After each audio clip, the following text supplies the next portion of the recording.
You're alive. It's counting down. Where's the countdown? Right there. Oh, Where's the countdown? Woo! No, it's not a countdown. We are live now. Oh, I proved you wrong. We're already live. See, we're already live. Hey, everybody, we're live, and we're 21 seconds in.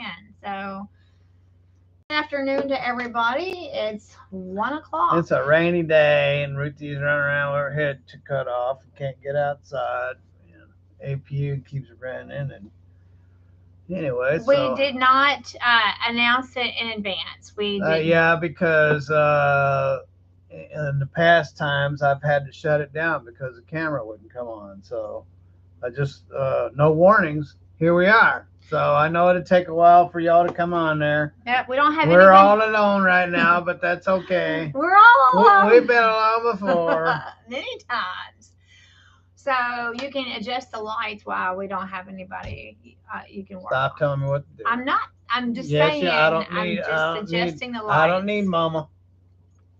So this time, we just, for whatever the reason, every time we announce that we're going, oh, we do have somebody.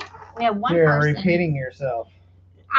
But whenever we try to say that we're going to go live and we try to adjust that, what goes wrong with the desktop? What goes wrong with it? What is it? Richie's got camera shyness there, ladies and gentlemen. Look, you can tell by the smile that won't go away. I'm not. I just didn't want to have to do it on the phone this time. The last time we went live, we had to do it on the phone, and we couldn't be horizontal. We had to be vertical, and I didn't like that. I didn't like doing the live. Anyway, ladies and gentlemen, Ruthie will go on 500 years about why we didn't let you know we were going live. So again, the last time we posted that we were going live, when I went to fire it up, it wouldn't come on, so I had to cancel it and start a whole new thing. So, that happened the last two times. Yeah, so this time we're just appearing. Yep, we're just appearing out of the blue, out of nowhere, with no warning. So it is a rainy day in Cerulean, Kentucky. It has been rainy all morning long, in contrast to the wonderful, gorgeous 80-degree day that we had yesterday. It was absolutely gorgeous, and we had 2 days back to back that were beautiful. But Stephen said this morning, he said, well, maybe we'll go live today because it's just, he's not going to get outside and work on the truck today. It's just rainy and gloomy, and there you had to go put a hat on to hide your forehead? Well, the way the light's coming in and my hair being so thin, it looked like I was bald-headed, so. Oh. I don't want to look bald-headed because I ain't bald-headed. I got hair on my head, see? But you feel like that you can hide behind the hat then? I'm not hiding behind the hat. Here, let me repeat it for the 900,000th time. So you see the light coming in back there? Well, as the light gleams right through my thin hair, it makes me look bald-headed. So I don't want to look bald-headed. Well, tell everybody what the OOIDA stands for. Owner Operators Independent Drivers Association. Yes, and we just had to purchase some bobtail insurance through the OOIDA, and we are absolutely shocked by the cost of the insurance. Yeah, somebody said check out 10-4 that they're only paying 100 and what was it, 59? 150. So that's half of what it. But I've been for the last 12 years paying between $60 and $70 a month while I was with Elite Transportation. So I was really in sticker shock to see 329. I have the numbers written down right here. So yeah, it's $329 a month. It cost me $346 down. So I had to pay $346 down, and plus 37 of that is for AJ to ride. So in reality, it would be $290 or something like that. 29. 7 from 9. So let's talk about AJ riding in the truck. 11, 9, 8. So in reality, it's really 180 2 is what it is. So, But you said that the biggest cost is. so if you add, I'm paying currently $329 a month, but I added something different, and that's having AJ with me. That's $37 a month by itself.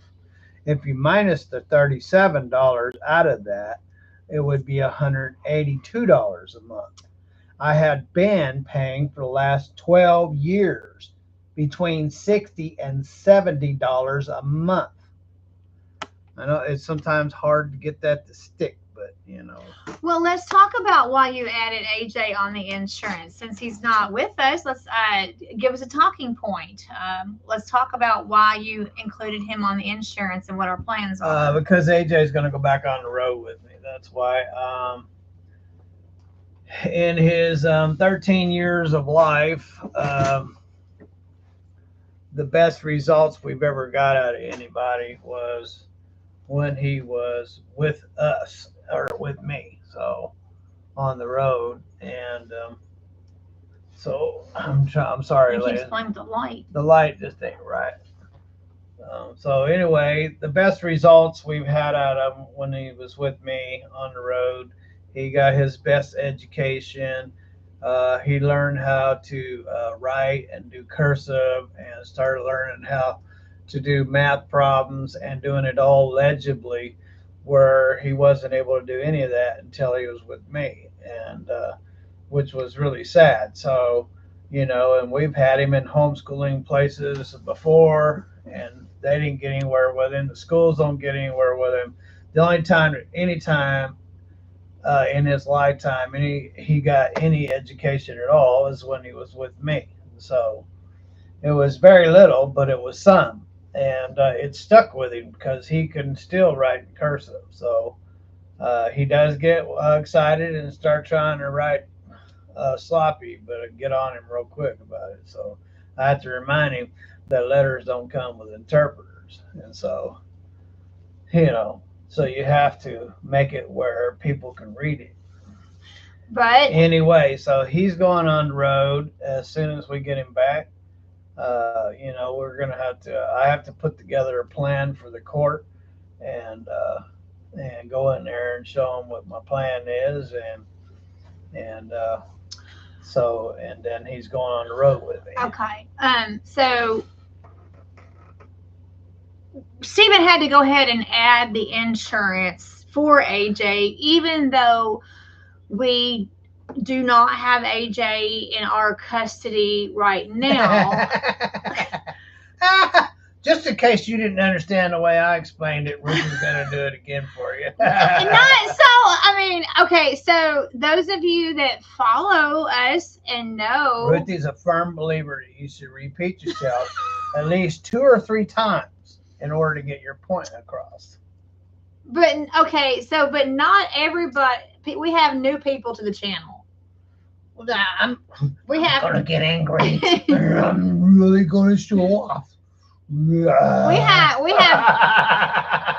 have new people in fact, we have over 500 new people to the channel in 2 weeks. Okay, so not everybody knows that we do not have custody of our child. Not everybody knows that. Ruthie's getting defensive, ladies and gentlemen. Look at her. Look at her. Well, I mean, he says it. I repeat. She's turning her face away from the camera and giving me the evil eye. Well, you have to take in consideration. In 2 weeks, we've gotten 500 new subscribers in 2 weeks, and not everybody knows that we have a almost 13-year-old son that we don't have custody of. Quit being defensive. I know you don't have to be defensive.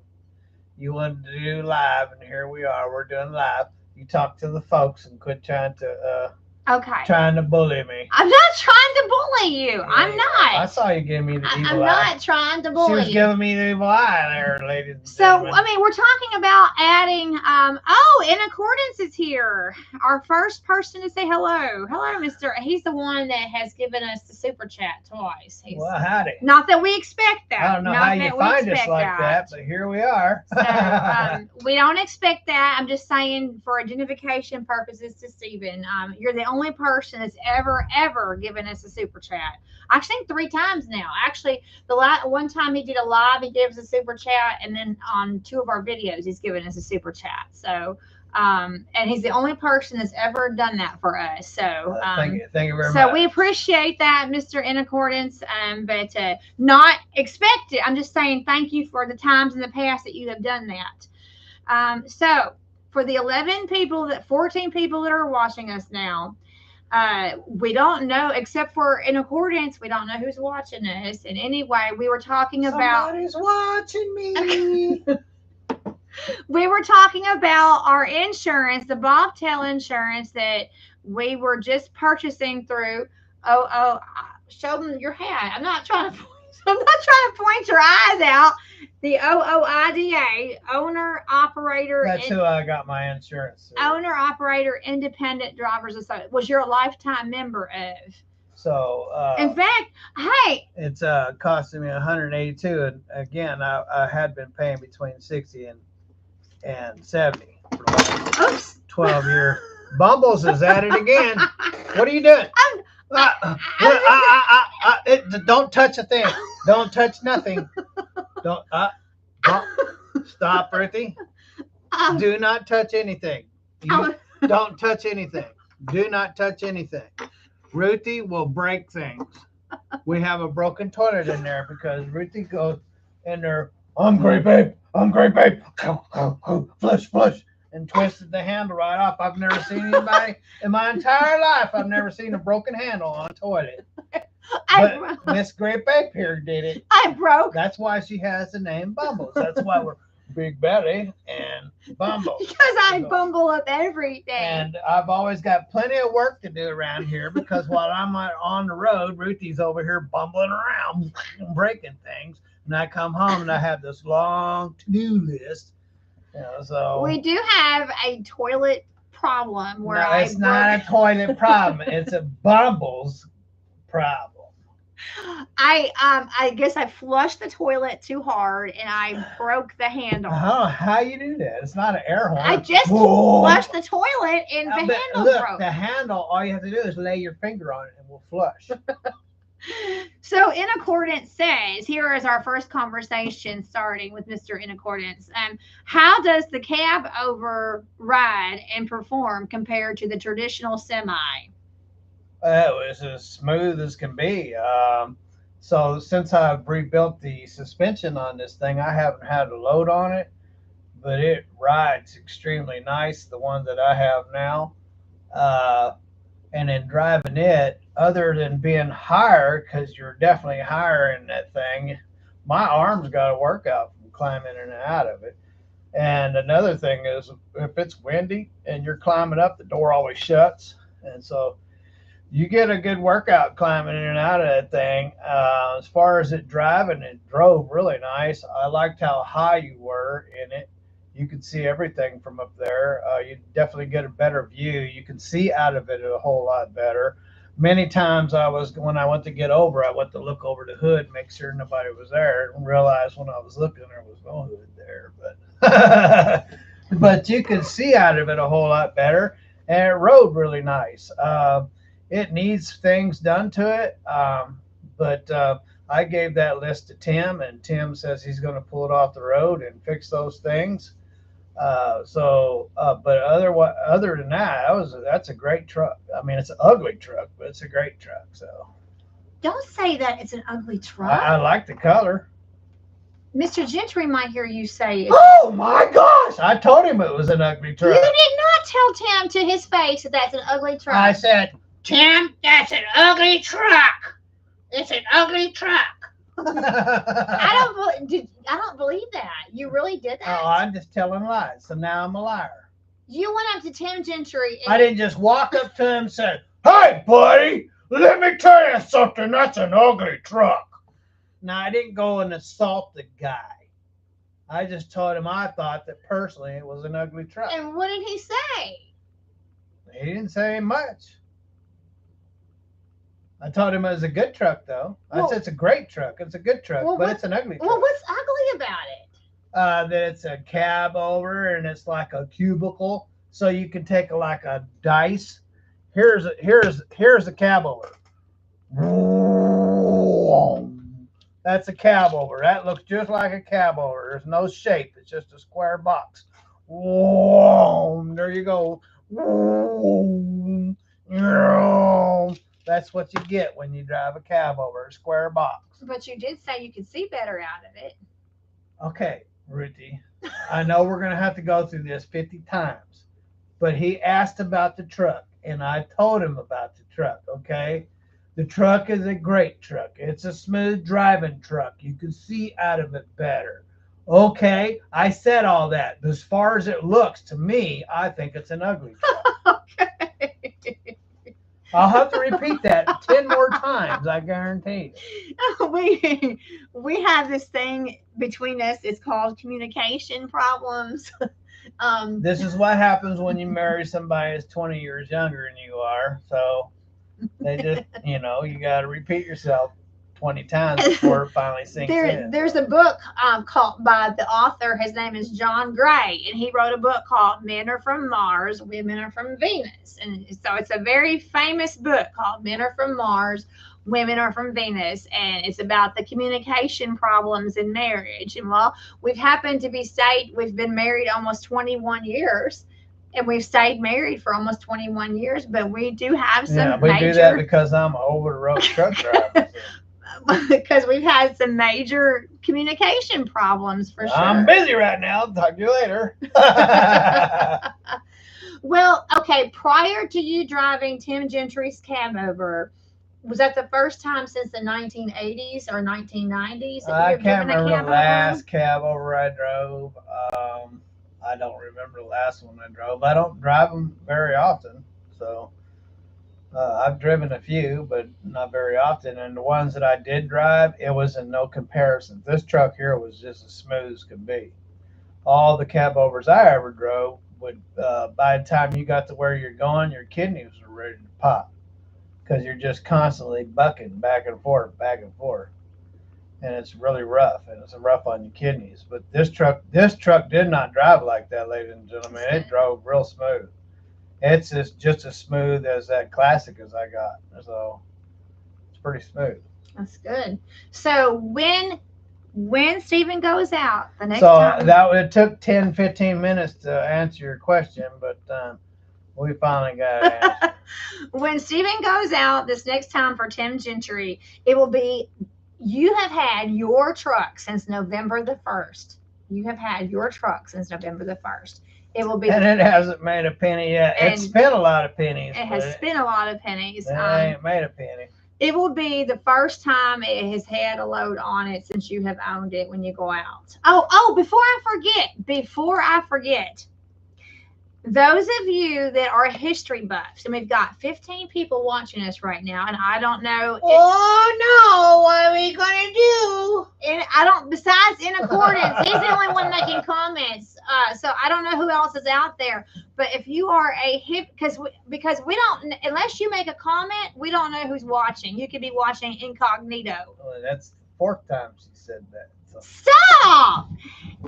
The only time we know who's watching is if you make a comment. That's the 5th time she said that. I'm doing that for emphasis, Stephen. Wow! She's going to karate chop me, ladies and gentlemen. Anyway, if you are a history buff, today is March the 15th. Do you know what's significant about March the 15th? You see why she's doing that? She turns her head around so y'all can't see why she gives me the evil look. Do you all know what is significant about March the 15th? What's March 15th? Okay, well, I'm glad you asked. Thank you.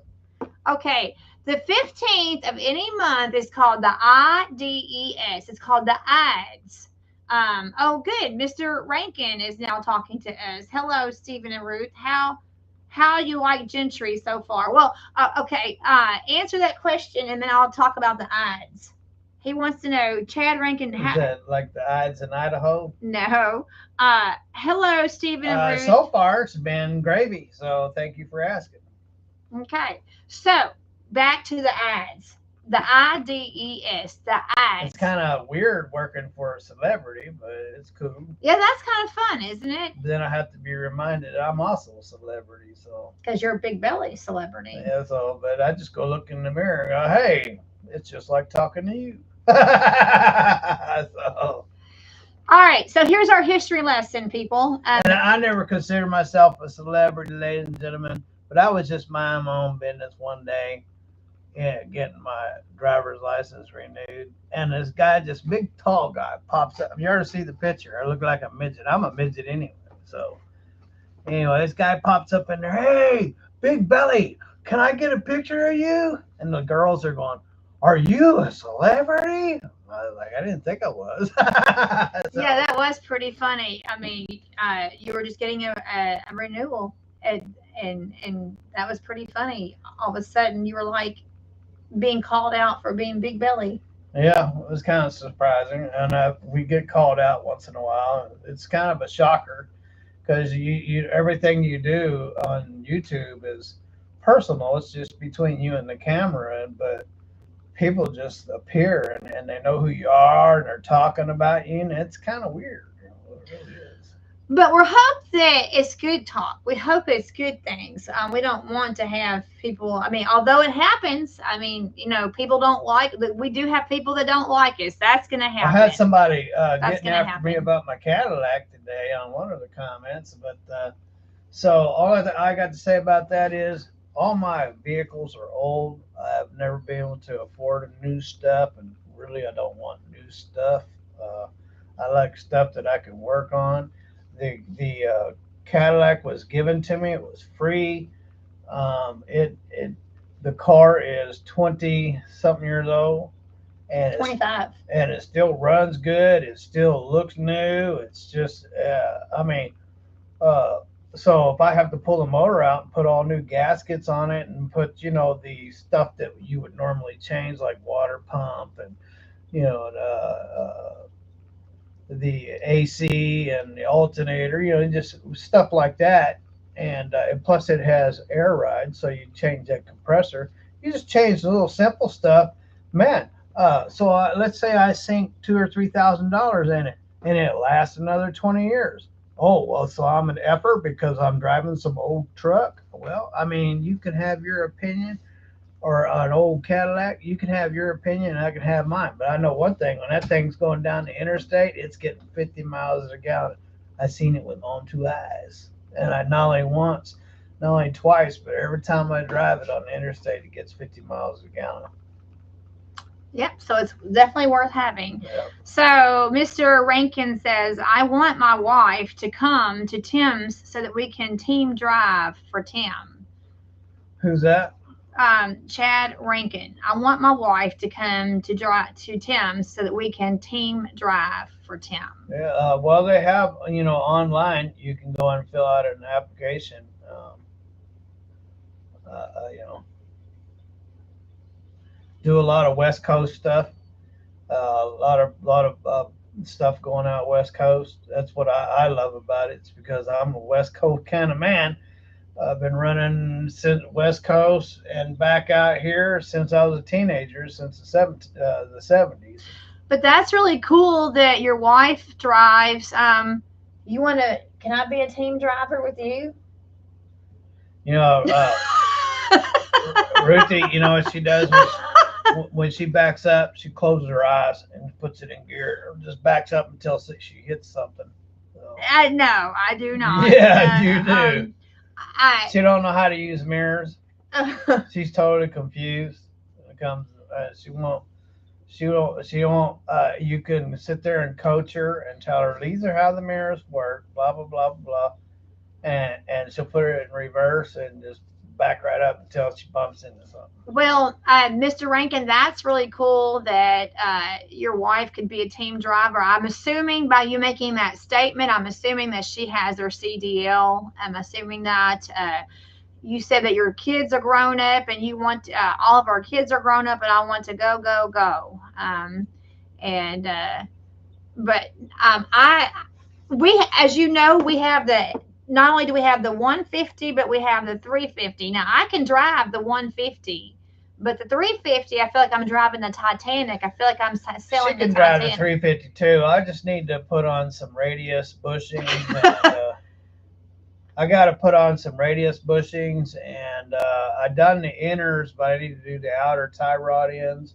And then there's a little bushing. It's got the I forget what you call that suspension where it starts in the middle and the wheels are on the outside. So it's got the suspension like this, not the A-arm suspension.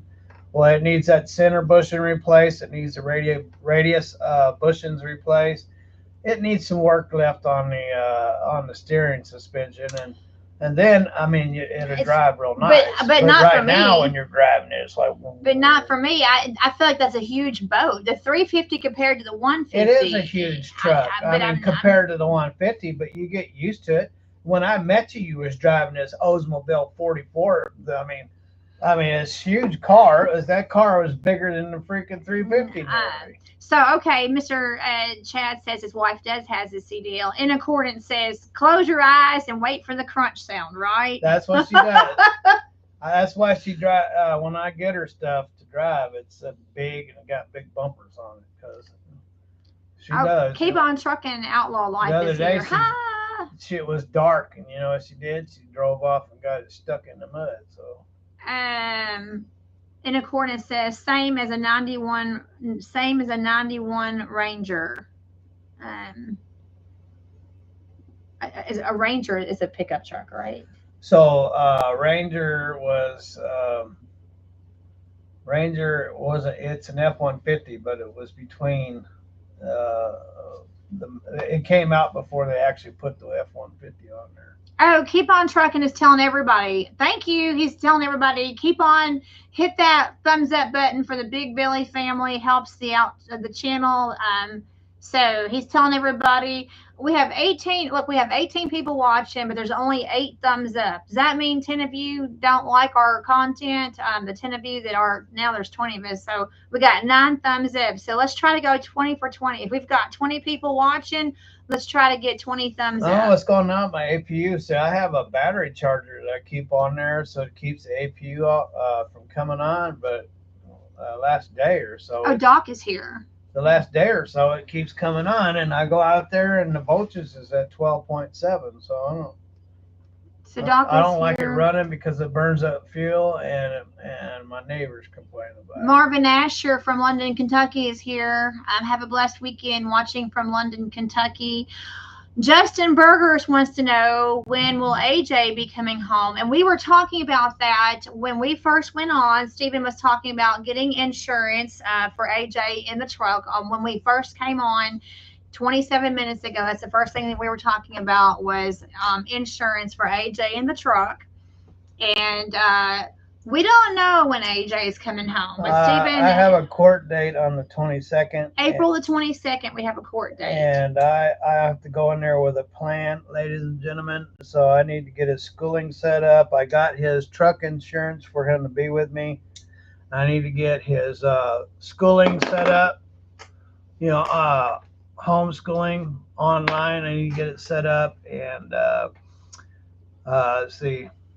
I need to get the homeschooling set up. I need to get his laptop set up with his homeschooling program. I got the truck insurance. I have the job that will allow me to have him with me, and just put the plan together and go into the court and show him that I have a plan and see if I can't get him back. If not, then they're going to keep him in this program for 6 months. Yes. So AJ has had some changes, and we probably don't want to go too much into that. But I don't want him to go 6 months. I would prefer to get him back. I'd already wanted him back already. So, but because he was on probation, and at the time he couldn't go with me when the last time I went to court. So. They took him off the probation and put him over whatever it is, CBS or whatever they call it here in the state. The DCBS, the department, the DCBS stands for the Department of Children's Based Services. So AJ is in custody of the DCBS, Department of Children's Based I went along with it only because he was on probation. He couldn't come on the road with me, and I can't leave him here with his mom because he goes psychotic when he's home with his mom. So, anyway. So, but you're making that's why you bought the insurance. You're making preparations. Anyway, I got a court date on the 22nd of April. I'm gonna try to get him back then. So keep us in your prayers and pray that we bring him home, and that's when he'll go back on the road as soon as we get him. So Mr. Rankin says, are you guys going to put the sliding fifth wheel on, Steve, or is your fifth wheel going to work, or are you going to put the sliding fifth wheel on? Well, my fifth wheel is already all the way back, but I'll find out Monday morning. I'm going to leave out after church tomorrow, and Monday morning we're going to put decals and stuff on it. He wants to put electric brake because I think he said he's got 8 electric trailers, so put electric brakes on it. It's just like you would be on your pickup for electric trailer brakes. Put that on there. And at that time, we'll decide if it needs a sliding fifth wheel or not. So keep on trucking, Outlaw Life. When are you leaving out with your truck? He says tractor truck. I just said that. I know. I'm just reading his comment. I know. Yeah. So the plan is tomorrow after church, and Sweetwater, Tennessee is about 5 hours from us. Is that right? 267 miles. Okay, so then he's got to go down to Mr. Gentry's place in Sweetwater, and then leave out on Monday. See how she repeats everything? I am rephrasing. So anyway, yeah. So I'll leave out tomorrow. But it'll be nice to have Stephen in church tomorrow. We're having a baptism tomorrow. There's a load going to California, for 2 loads going to California, and I think some loads going to Idaho, but. Sarah wanted me to run the Idaho, so I like Idaho. I've been there many times. Oh, Doc. See, thank you, Doc. Thank you, Doc. He's coming to my defense. He said, you're her hero. He says she's a recorder. So that reminds me. She is a recorder. She's one of them, what do they call that bird? Something mock. A mockingbird? No, not a mockingbird, but the other one. The big one that's really big. Macaw? Yeah, she's a macaw. Herschel she's a macaw recorder. Mr. Herschel, praying for you guys to get your son back. I start a new company. I leased onto this Monday, like Stephen. Best of luck. Oh, okay. Do you mind sharing? I mean, you may not want us to know, or everybody knowing what the new company is. You don't have to tell us, but he says I started a new company. That reminds me, I haven't heard anything from Bobby in a while. I forgot to tell you. I forgot to tell you. Bobby texted and asked us to pray for his health. He's got some health problems. Oh, okay. So we have a subscriber that has our phone numbers. Not everybody has our phone numbers. We don't give those out very freely.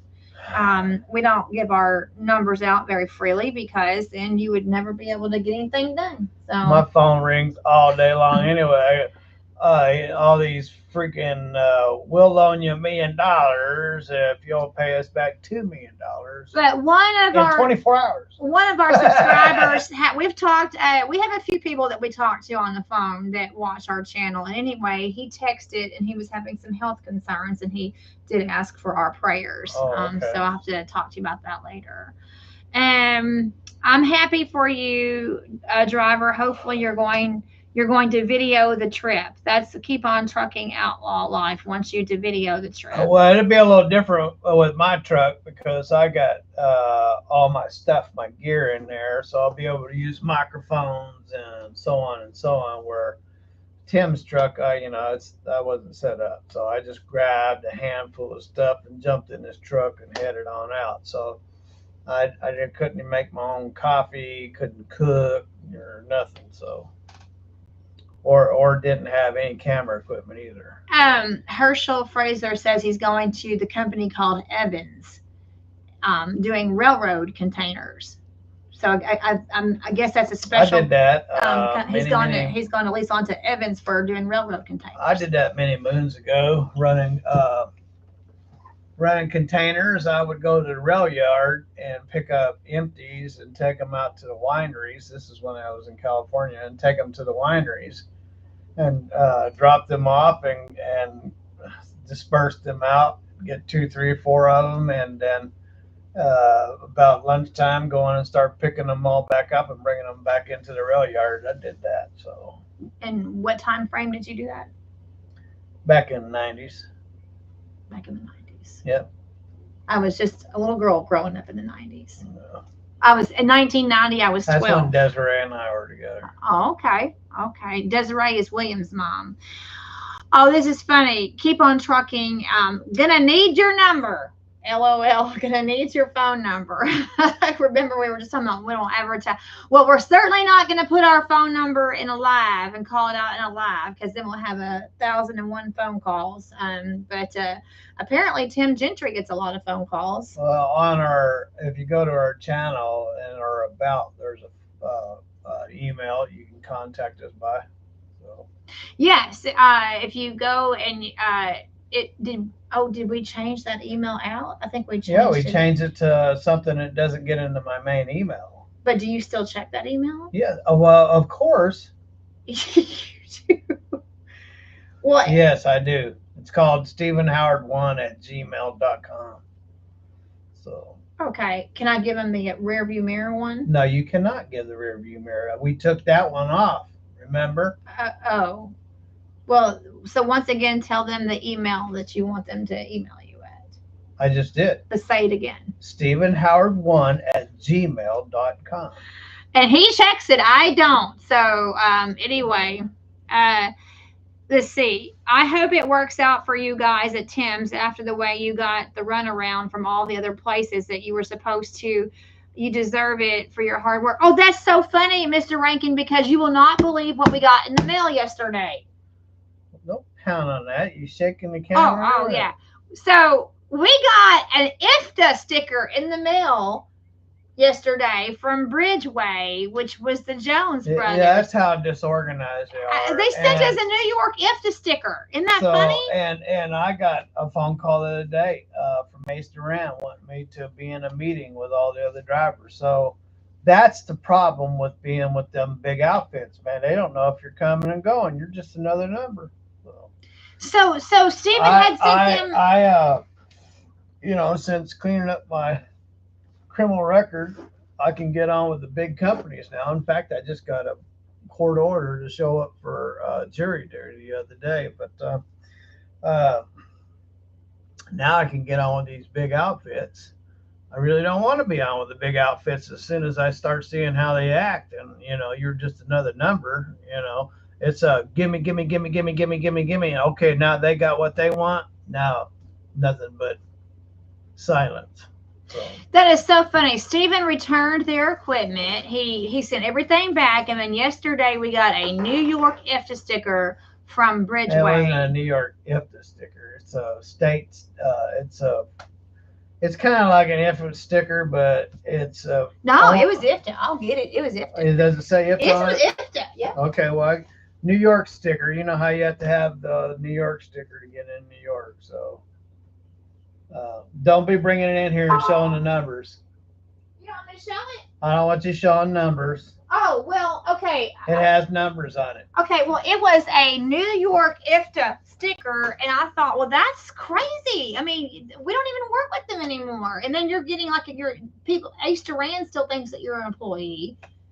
Isn't that funny? Isn't that funny? Okay. Oh, you were just kidding about the phone number. Keep on trucking. Well, you can. No, I'm not kidding about the number. I'm saying if you want the number, you have to go to our channel. Our email. And go to the channel in the about. It shows our email.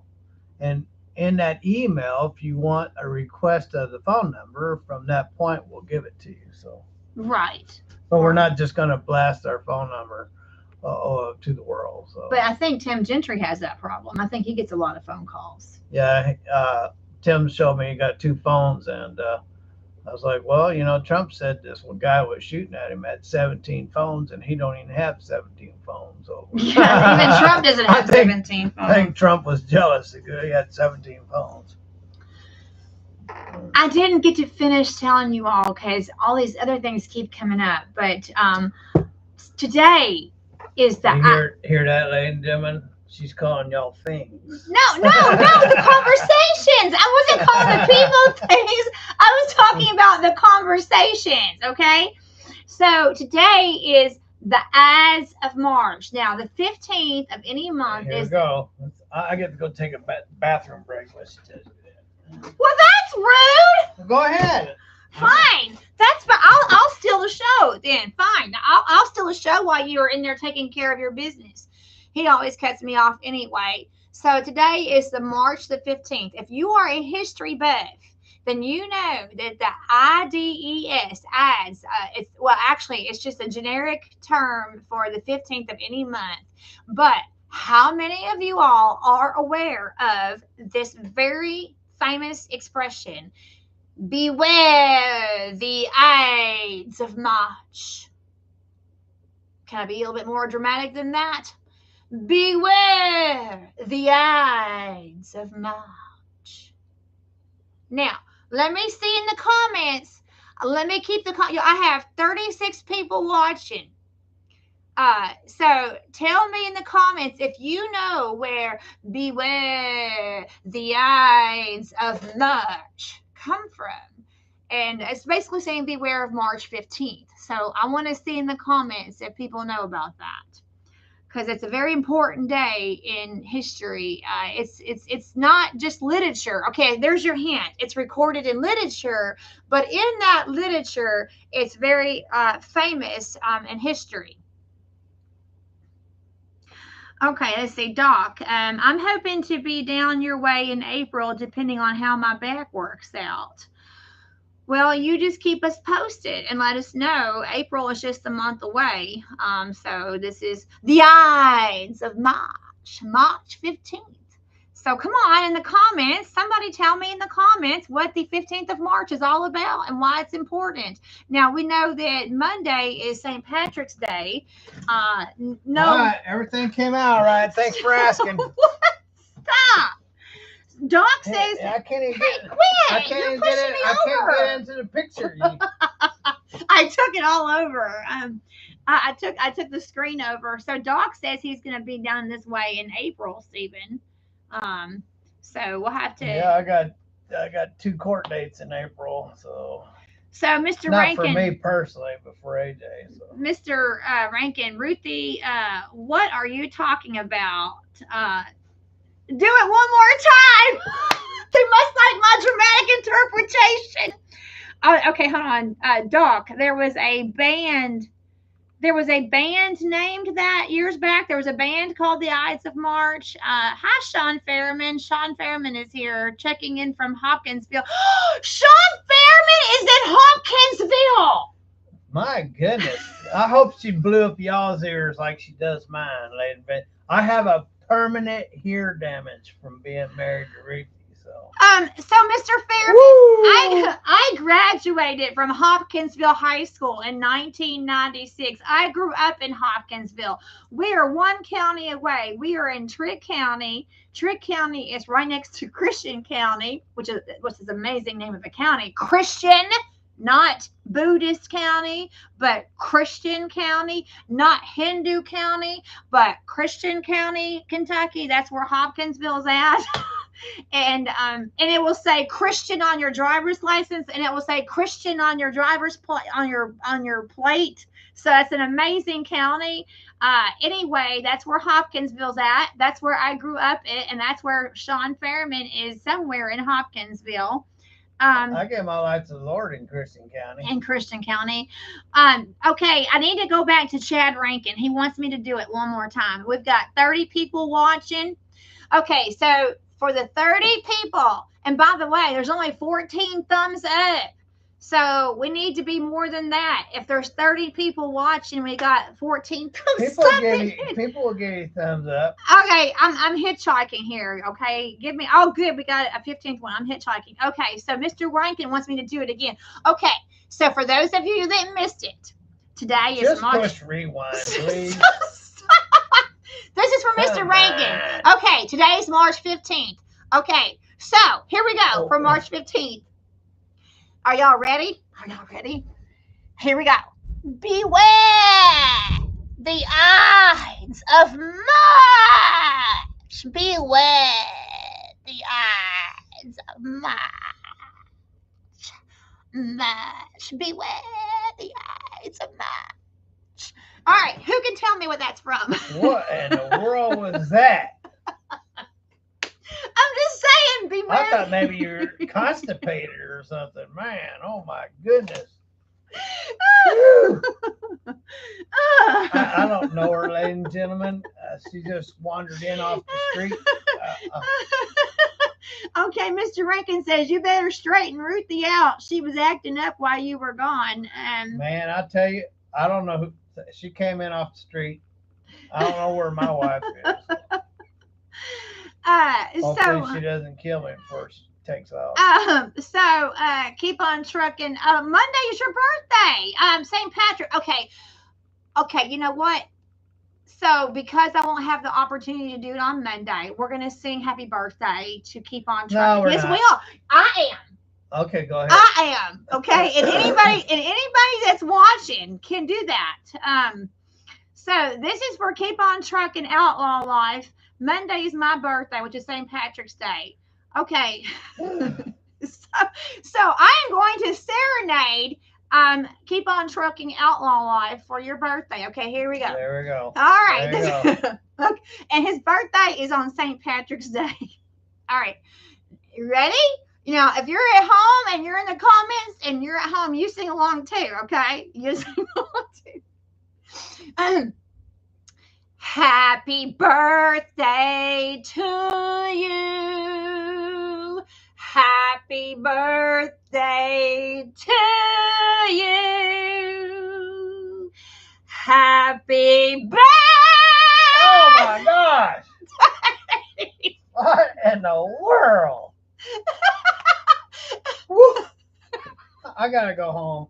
Oh, I'm already home. What in the world's going on around here? Mellow out. I'm gonna have to take her off of this here, ladies and gentlemen. I think she blew a fuse.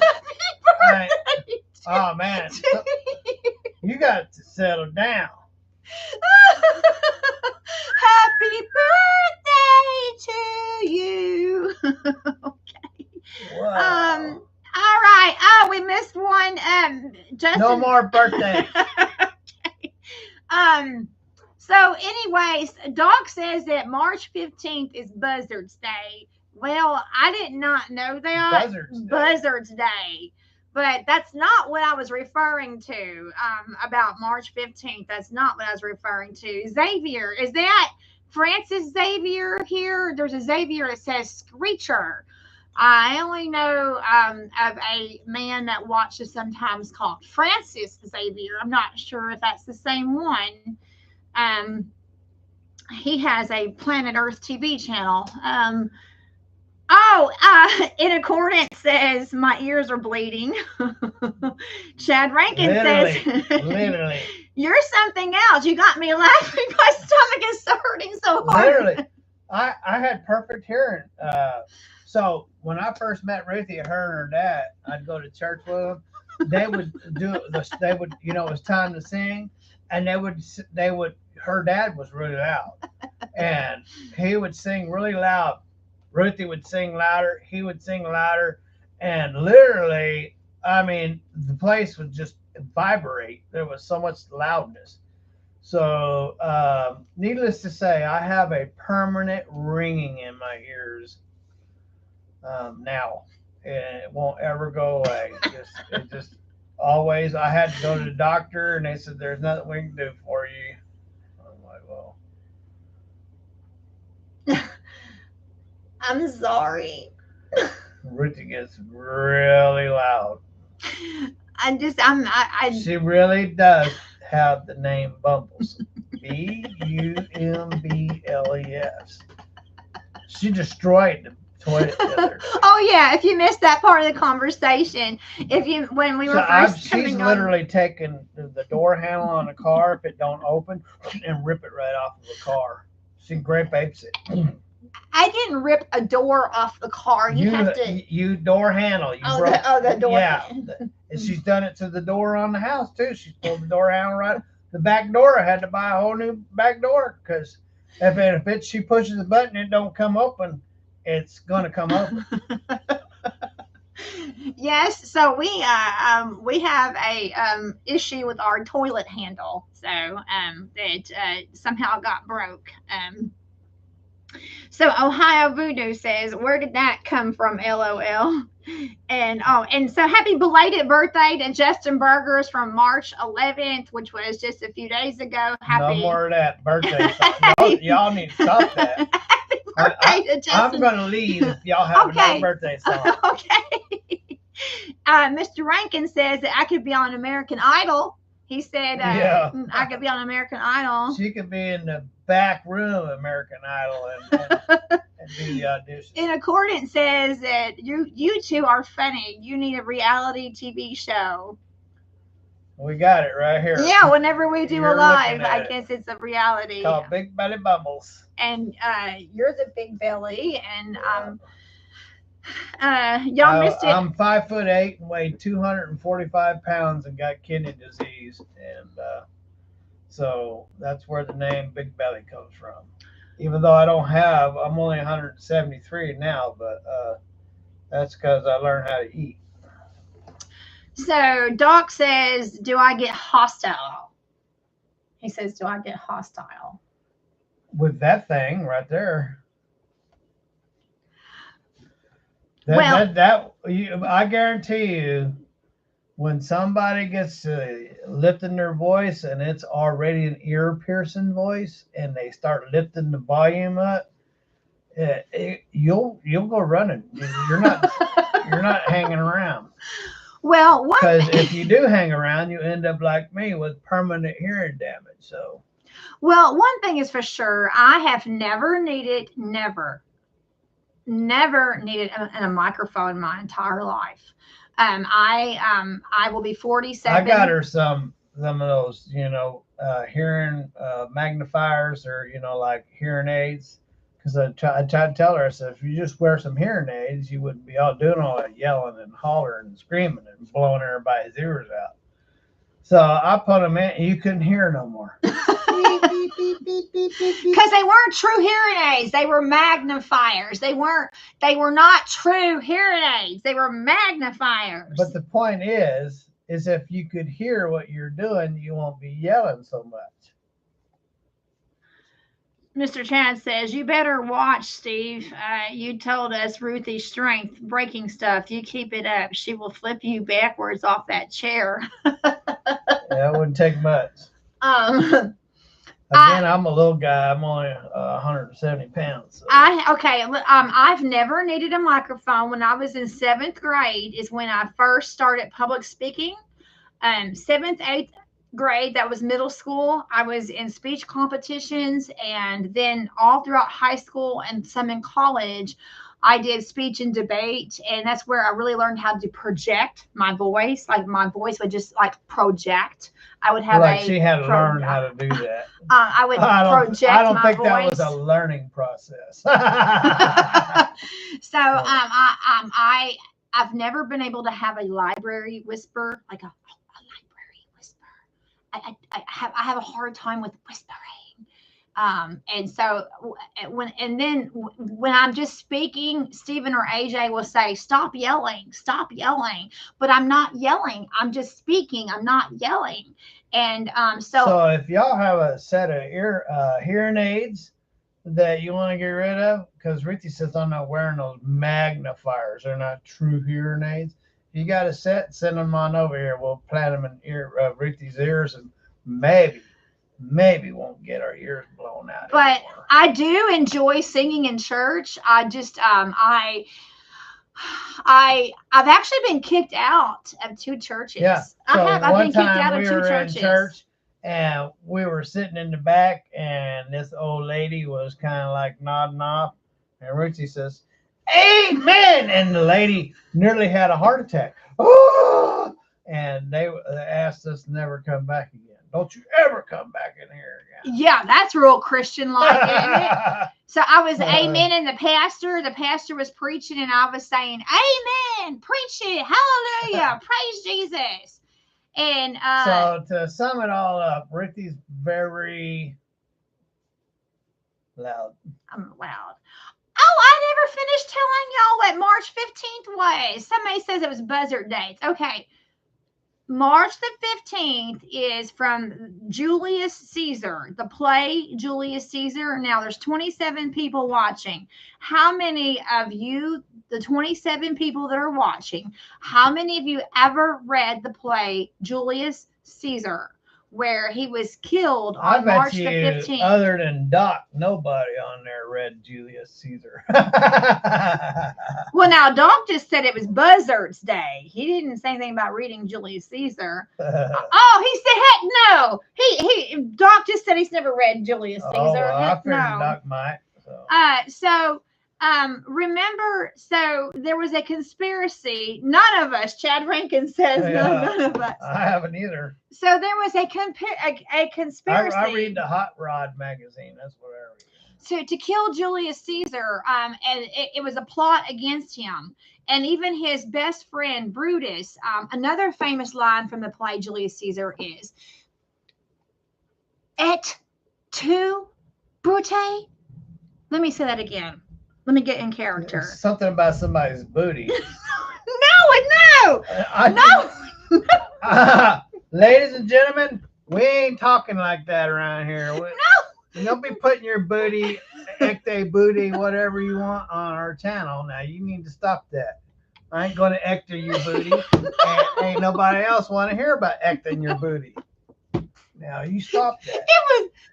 I don't know what they were doing on Julius Caesar, but you don't be doing it on the Big Belly channel.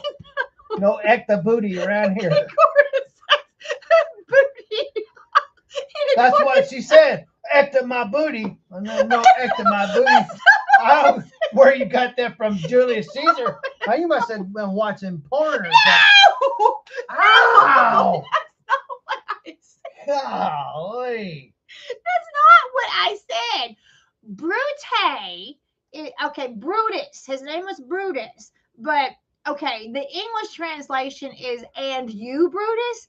And you, Brutus. But in Latin, it was et tu, Brute. Et tu, Brute, meaning and you, Brutus. And you.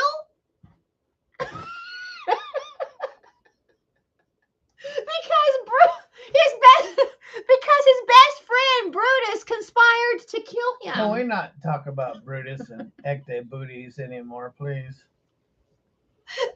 I tell you what, since we'll just totally change the subject. So what do y'all think? Of March. What do y'all think about emissions being changed for big trucks? Now, that's something right there. We don't want to be talking about ecta booties no more. So. I know Brutus the Buckeye. In accordance says, I know Brutus the Buckeye. Okay, I don't know who Brutus the Buckeye is. You know who Brutus the Buckeye is? I don't know anybody named Brutus, and I really don't want to know anybody by the name of Brutus. So. Oh, boy. Well, okay, so today is March 15th, Monday, St. Patrick's Day. Are you going to wear green on St. Patrick's Day?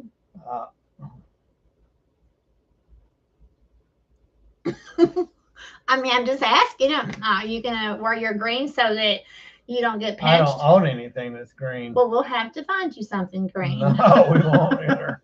All right, so Stephen's question was about the Emissions Act. Lots of people were really crazy about, like, how did you take that cab over into California? And all right, now you're bringing up topics we don't want to talk about. Okay, well, you're the one who talked about it, emissions. I was not. I was talking about the new emissions rule where they're going to drop all the EPA crap. Well, then start talking about it then. So, well, I think that's great for the industry because Caterpillar got out of building motors, which I personally think is the best motor ever built. The C15 and 3406E are the best Caterpillar motors ever built and are the best motor ever built. So that's my personal opinion. And they got out of the market because of the EPA. And because the new administration is going to get those, they're going to regulate it back and take that off. Hopefully, it brings back. Excuse me for a minute. Brings back Caterpillar into the market. That'd be cool. I would say, cool. No more EPA crap. You know, they destroyed the motors when they put those on there. I know that they're doing better, but still, if you can't run a motor more than 500,000 miles, blowing head gaskets and being in the shop 50 times, you know, the old Caterpillar motors, you can run them, up to 1,000,000 miles, and they would need some valve adjustments, changing the oil in it, and other than that, you just keep up the maintenance on it. And you're a 1,000,000-mile motor, but the motors that come out today are 400,000, 500,000, and hopefully they don't pop, and break something and destroy something very expensive. So taking the EPA off of it, I think relaxing that is going to be very helpful for the market, trucking market. So now if they'll just fix our pothole roads and, and get them brokers to stop stealing 3/4 of the money out of the loads, we'll be doing all right. In accordance with reminding us that Brutus was on Popeye. Yeah, and he was a brute. No, that was Doc that said that. Brutus was on Popeye, and then in accordance says he's part Irish. He's part Irish. And then in accordance also says no more DEF. Yeah, that's cool. I don't even understand how DEF is even actually healthy. Have you ever been behind a truck going down the highway and the burner kicks on and pushes that DEF into the burner? It burns my eyes and I can't even breathe. I literally have to back off and get off a ramp or something and let it go because I can't breathe in it. It burns my eyes. It's just some nasty crap. How is that healthy for the environment? So I don't believe. And what does that stand for? The DEF. Diesel. What is it? DPF or is it DEF? Diesel something. I forget. Environmental. Diesel environmental. Diesel emissions. Something fluid. Could be DEF. Exhaust fluid. Diesel exhaust fluid. Thank you. Yeah. In accordance says diesel exhaust fluid. Yeah. Doc, I know a guy that bought a F-350 and had all the EPA junk took off of it. Yeah, and you can do that. Just don't get in trouble. So Andy. So I guess it's if you're a shop and you take it off, you can get a $25,000 fine, or if you're an individual, it's a $2,500 fine.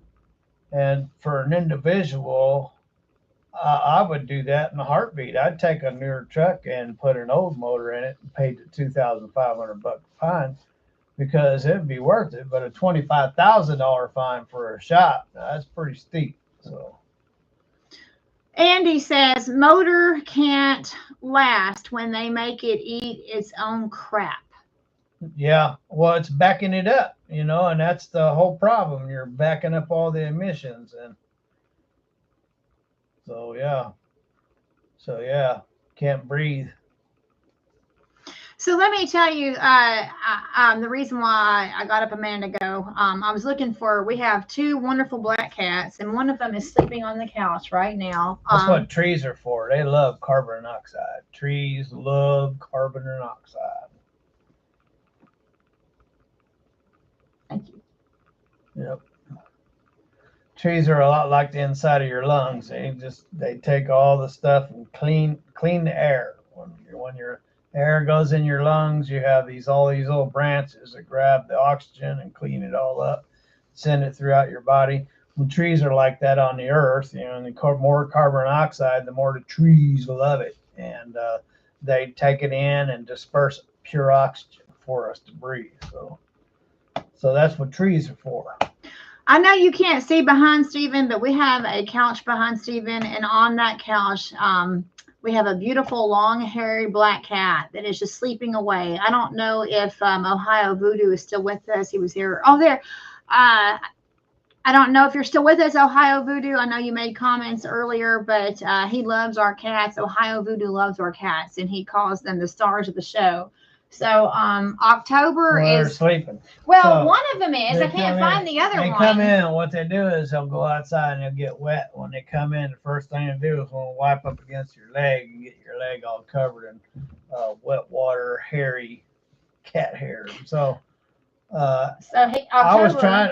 I hit him with a towel and grabbed him, but put the towel around him, and he still kept from trying to rub his wet body against me. So I had to run from him. He saw. So I was sitting up on top of the couch trying to get away from him. He was up there. He's chasing me around. He wanted to wipe his wet fur on you. So he wants to wipe his body against my leg. So October is stretched out like a long accordion on the couch. He's stretched out, and I got up to check to see if Joy Boy were at the door because it is raining real heavy. And Joy Boy, I was hoping to go find Joy Boy, but I only see one cat in. It's a really, it's quite the different day. Yesterday was gorgeous, and today is gray and rainy. Well, I seen the storm coming in 10 days ago, and they were making it out to be way bigger than what it was. So well, let's just be thankful that it's not nearly as bad as they were making it out to be. So Doc says if you see a semi tractor smoking like crazy, there's something wrong with it. It's nothing DEF will fix. Well, other when you're giving it exhaust, you can expect that big puff coming out. Other than that, it's getting too much diesel. Is what it is, turned up. Okay, so here's a good conversation starter. Andy. Andy says, what is your thought with the tariffs going too far with trade war or no? Now, y'all asked me that question the last time, and when I answered it, we lost a bunch of subscribers. So is that what you're trying to do? Is if I answer, it's going to hurt your feelings? Well, that's kind of one of those elephant in the room types of things that a lot of people don't share Stephen's views, and we lost some subscribers over that. My views is, and I guess we'll lose more subscribers because I'm going to tell you my views. Well, we might gain one or two because they might agree with you. No, he says, I'm not starting anything. He's just wondering. So he's not trying to start anything. He just really wants to know your thoughts. So you might as well be honest. My thoughts is by this time next year, our country will be a whole lot healthier because of it. That's my views. I think we will all benefit from what they're doing. I think that right now the Democrats and the liberals and mainstream media are being exposed, and they're running their brainwash machine out to the world, trying to put their brainwashing crap out there. And anybody that believes mainstream media really needs to stop watching mainstream media. And I think that I personally think that what they're doing is for the best for our benefit. So there, without getting in too much detail, that's how I'm going to say it. Well, I don't think he was trying to start anything, but well, the last time I said anything, we lost like a dozen subscribers. So well, Doc agrees with you. He says exactly. Oh, Scott Castlebury is with us. Hello, Scott. Welcome. When are you heading out with that nice truck? Tomorrow, heading out over to Sweetwater, and Monday we'll put some ramps on it to get the trailers that sit down on boards and stuff. They don't have legs, so you have to go back up, and it scoops it up, puts it onto the fifth wheel, put those ramps on the frame. And he has a bunch of electric trailers, and so you want to put an electric brake on there, and then I'll put the decals on, and we should be ready to go to Idaho. That's where I'm going, Idaho. If you say it like that, that's too funny. Like you the hoe.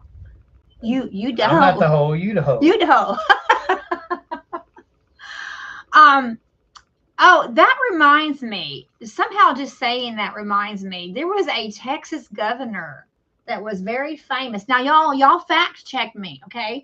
Fact check me, okay? Because that's what they do. They always fact check and stuff. So, but there was a Texas governor at one time. Now, I couldn't tell you the exact time frame, but his last name was Hogg, Hoggg, like Boss Hogg, okay? So fact check me on that. And he had two daughters named Amma and Ura. Yes, he did. Amma and Ura. So he named his daughters Amma Hogg and Ura Hogg. Yes, he did. Amma and Ura. So when you said you the hoe, it kind of reminded me of that. Oh, yeah. But Amma Hogg and Ura Hogg. That was their names. I don't believe any man would ever name his daughters Amma and Ura Hogg. That's so you can fact check me. Isn't that in the Playboy section where? What? Yeah. Are you into the Playboy section? I've read many of Playboys. When I was growing up, my dad had this, like, you remember the stereo consoles where they had stereos in it, a turntable, and it was gutted. And the inside of it was filled up with many penthouses and Playboys. And I used to read them. You read them or you looked at them? Well, I read them. I looked at them. And anyway, and we had Easy Rider. And see, back in the day, we didn't have internet. In fact, we had 3 channels, and 2 of them are so blurry you couldn't even see them. So, I would read those magazines. And there's I forget this segment where in the Playboy magazine, it was like auditor's notes. And that's where you would find that. Oh, okay. In the auditor's notes. All right. Wow. Well, but that was before you were saved. You were looking at Playboy magazines before you gave your heart to Him. I gave my life to the Lord back when I was 40 years old. So I lived 40 years without being a Christian. So. Right. And so I got a lot of years to talk about. Yes, you do. Yes, you do. We got some comments coming in, maybe about Playboy magazines. I don't know. Andy says, you can have an opinion. If they can't handle it, you don't want them to be a subscriber, do you? No, we weed them out. So. Yeah, and that's what we do. We weed people out. I just, people will come to our channel, and then when they realize that we have Christian values and we have Christian beliefs and we talk about Jesus Christ, and because even though he was just talking about Playboy magazines, he did that in his youth. That's not something he does now. That was in his youth. And your dad had that gutted out for that? You found them in your dad's possession? They weren't in his possession. They were right in the freaking living room. I mean, so it was not a secret. No, it wasn't a secret. It wasn't a secret. Come on. I ladies and gentlemen, I grew up. Ruthie did grow up, and she's nothing like me. I grew up in a country and western family, a musical family.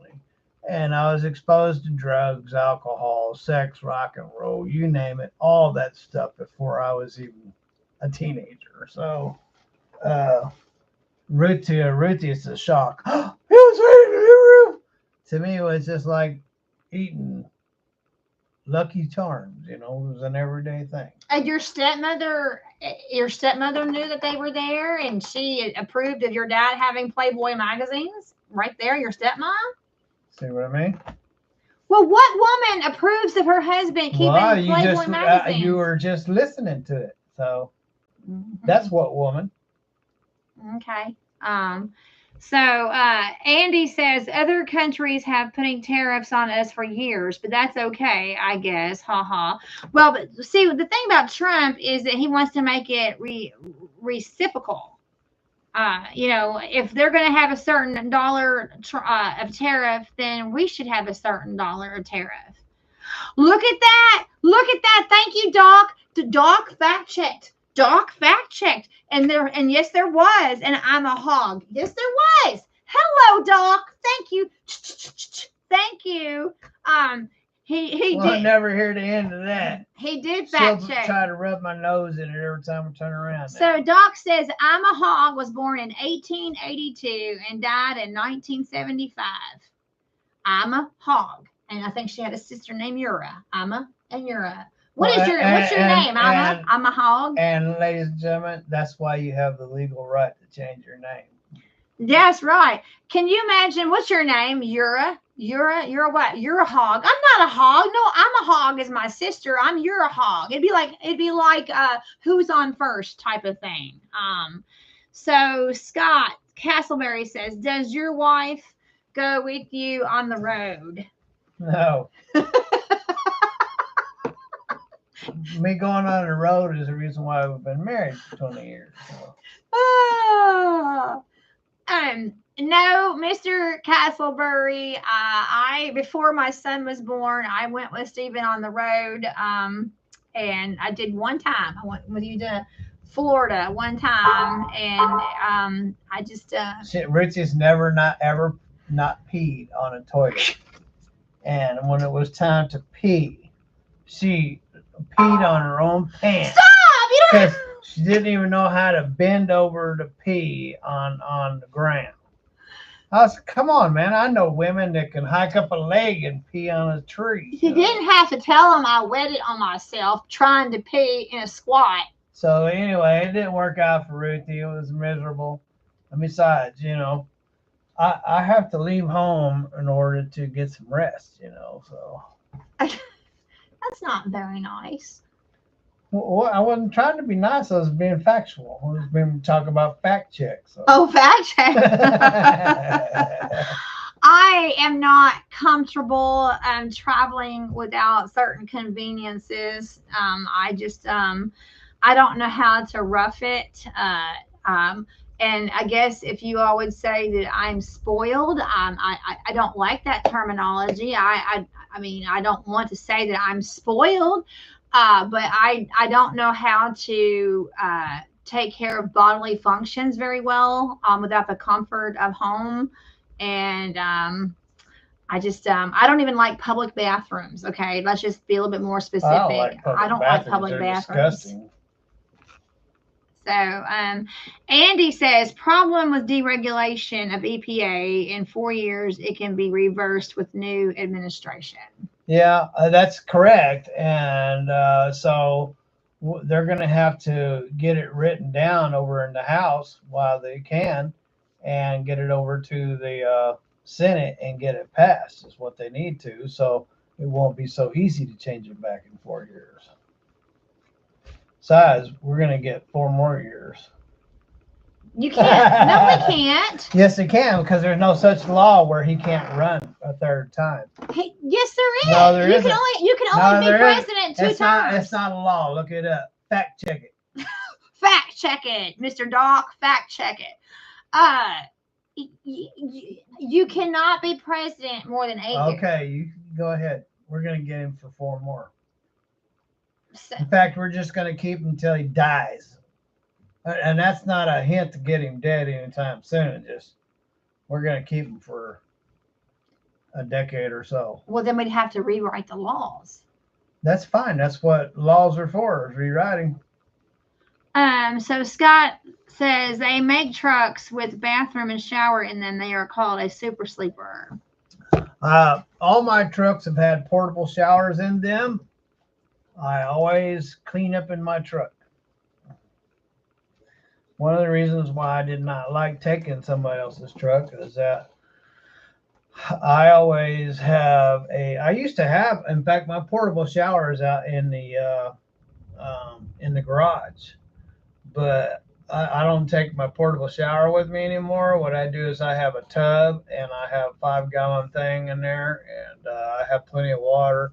I wake up in the morning, brush my teeth, clean up, wash my hair if I have to. I don't like to be funky. I don't like to be sticky. I don't really care to mess with filthy public restrooms, and you go into a bathroom and you can smell the stench of 500-pound human being being in there before you got in there. So why don't you take the portable with you anymore? Why don't you? Because I found that I could just sit in the tub and wash myself without As long as you don't.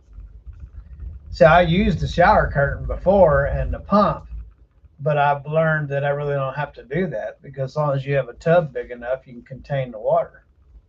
And Stephen does stay clean. He really does. Stephen stays Well, I clean. actually have to stay clean. I have a medical condition that requires me to stay absolutely spotless clean in certain areas.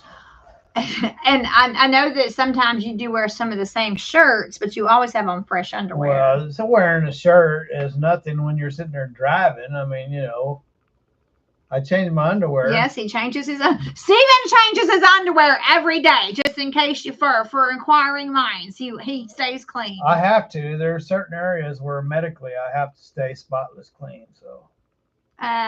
Okay, so Justin Burgers is agreeing with you, I guess, on your political views. I guess that's what that is. He just says, yes, Stephen. Andy says, not in this country. Voter switch for was the last president with 3 terms, I believe, made the 2-term limit. Yeah, FDR had more than 8 years. That's correct. You're correct on that. And then Scott Castleberry says, no, Trump can't run again.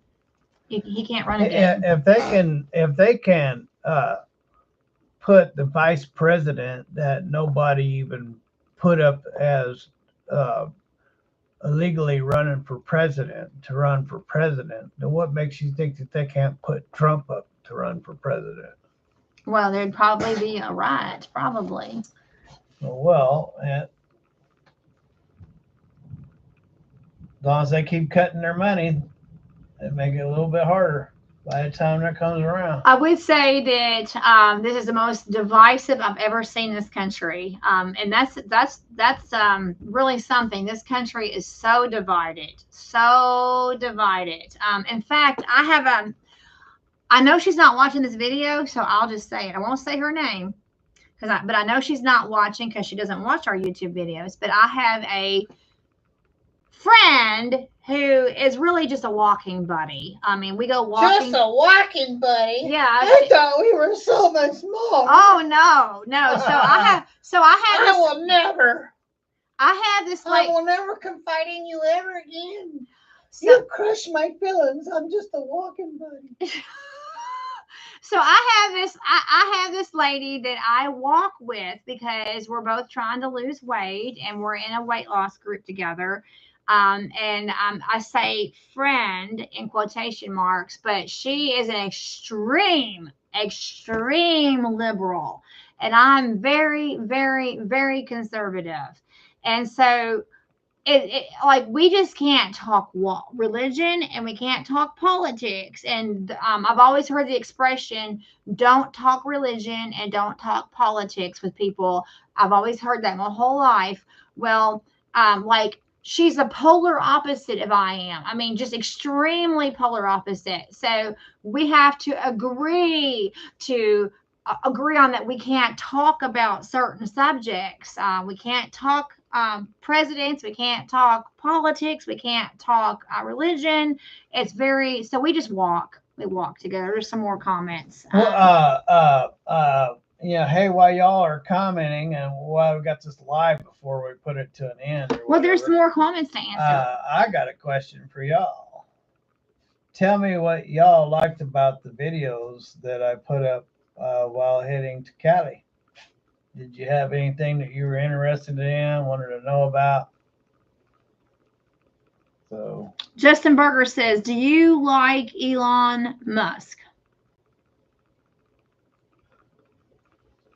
Who? What? Justin Berger asks you, do you like Elon Musk? I do not. I don't not like him. I don't have anything against him. So. Frankie Albright. Hello, guys. No one has done it yet, but after 2 completed terms, a person can sit 1 term and be eligible to run again. So because that's what I was going to get at. Because he didn't run more than, you can only run back to back. So you can run up to 2 consecutives, meaning he can run again. So no one has done it yet, but after 2 completed terms, a person can sit out one term and be eligible to run again. There you go. And that's what I heard too. So I believe because it's not consecutive, he can do it again. So. Okay. Oh, Doc wants you to tell the story about the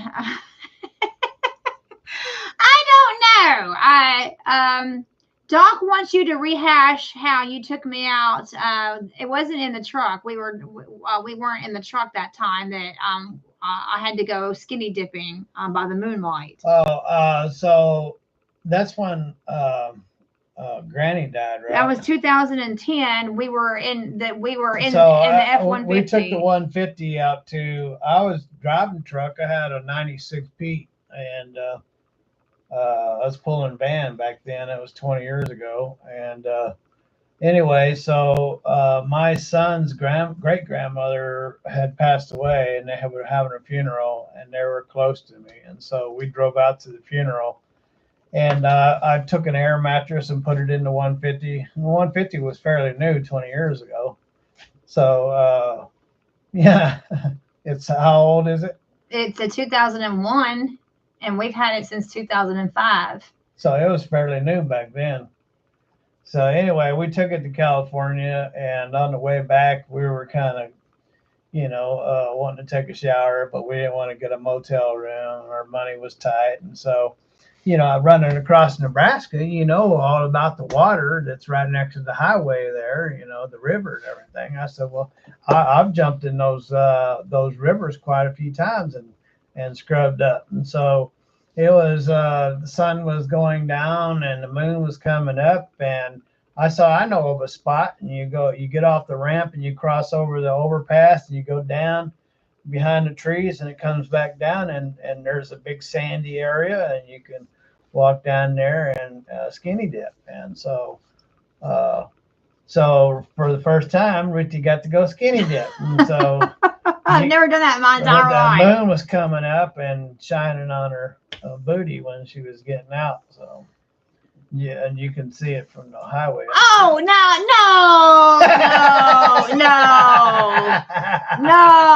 See the big shiny booty coming out of the water. Oh, boy. Where's the booty? There's the booty. So I had never skinny dipped before, ever. City dipped. Skinny.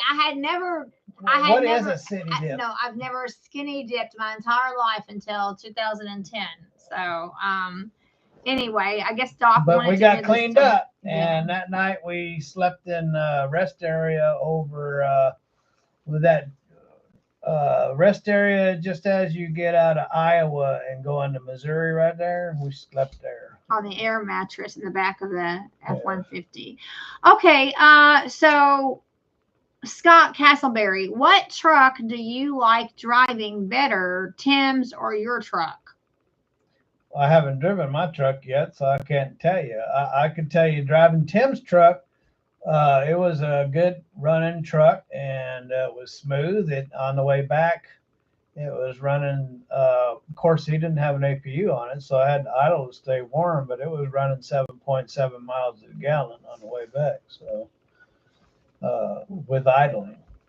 So it will be very exciting. I have never run this truck. So as far as I've run this truck was bringing it down here and then taking it over to Louisville. I have not driven it yet. So since I've got got the alignment, I haven't run it yet. So I can't tell you. I can't answer that question. Ask me the next time I come in and I'll be able to tell you. So Big Block, hey guys, hope you are doing well. So Big Block 402 just joined us. Well, hi Big Block 402, thank you for joining us. Andy made a very nice comment, which is good feedback. And so Stephen, Andy says, I liked your videos. The only problem was it was hard to hear you in some parts, mainly when running down the road, when you were running down the road. Well, that's the thing about that truck. The hinges are out of adjustment and the doors don't want to close like they should. And then, you know how Freightliners are with the rubbers around the door. There's a lot of air coming in. And I think it's straight stacked. So it was a pretty loud truck. And I agree. I watched the videos and I could hardly hear myself. Now with this this truck, I haven't made any videos. Well, we've made a couple videos in it on the test runs. I don't believe I'll have that problem, but if I do, I have road mics, and so I Do could. you know where they are? Yeah, I have my road mics. I have road mics that I could use. That I will make sure that you can hear me in the future. Thanks for that. Yeah, you need to make sure that you wear your mics because other people were actually saying. I had a hard time too, so I understand that completely. I'm sorry about that and apologize. Yeah, so I was just out of my element driving somebody else's truck without my equipment. All right, so you'll make a mental note to wear your road mic then. Oh, Chad, Mr. Rankin says, I think that Stephen posted that picture online of my big moonlight booty, I guess. Oh, yeah. I think Stephen posted that picture online, my butt cheeks glowing in the moonlight, I guess. Yep. So Andy says, you seen them videos coming out of Texas with the dust storm? Yeah, I went through a dust storm, and I've been in some pretty heavy dust storms. And I do know that the other day they had, was it yesterday? They had dust storms and blew some trucks over. Yeah. So, yeah. The dust storm blew some trucks over? The wind that was causing the dust. They just blew the trucks over. Yeah. Why? Blew the semis over, yes. Wow. Wow. That must have been some very powerful winds. Yeah.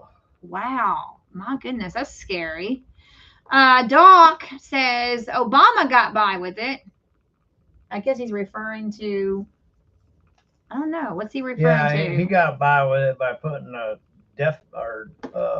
retard in there. Oh, so basically what Doc is saying is that Joe Biden's term was his third term. Yeah. So is that what you're saying, Doc, that Yeah, Joe Biden was his third term? Yes, that's what he's saying. Chad says, what do you like better, the paper logs or the electronic logs? Well, I like them both. I like the simplicity of an e-log. You don't have to write. You don't have to be, it's easy stuff. I mean, you don't ever have to worry about nothing. In fact, it does your if the miles, it does it all.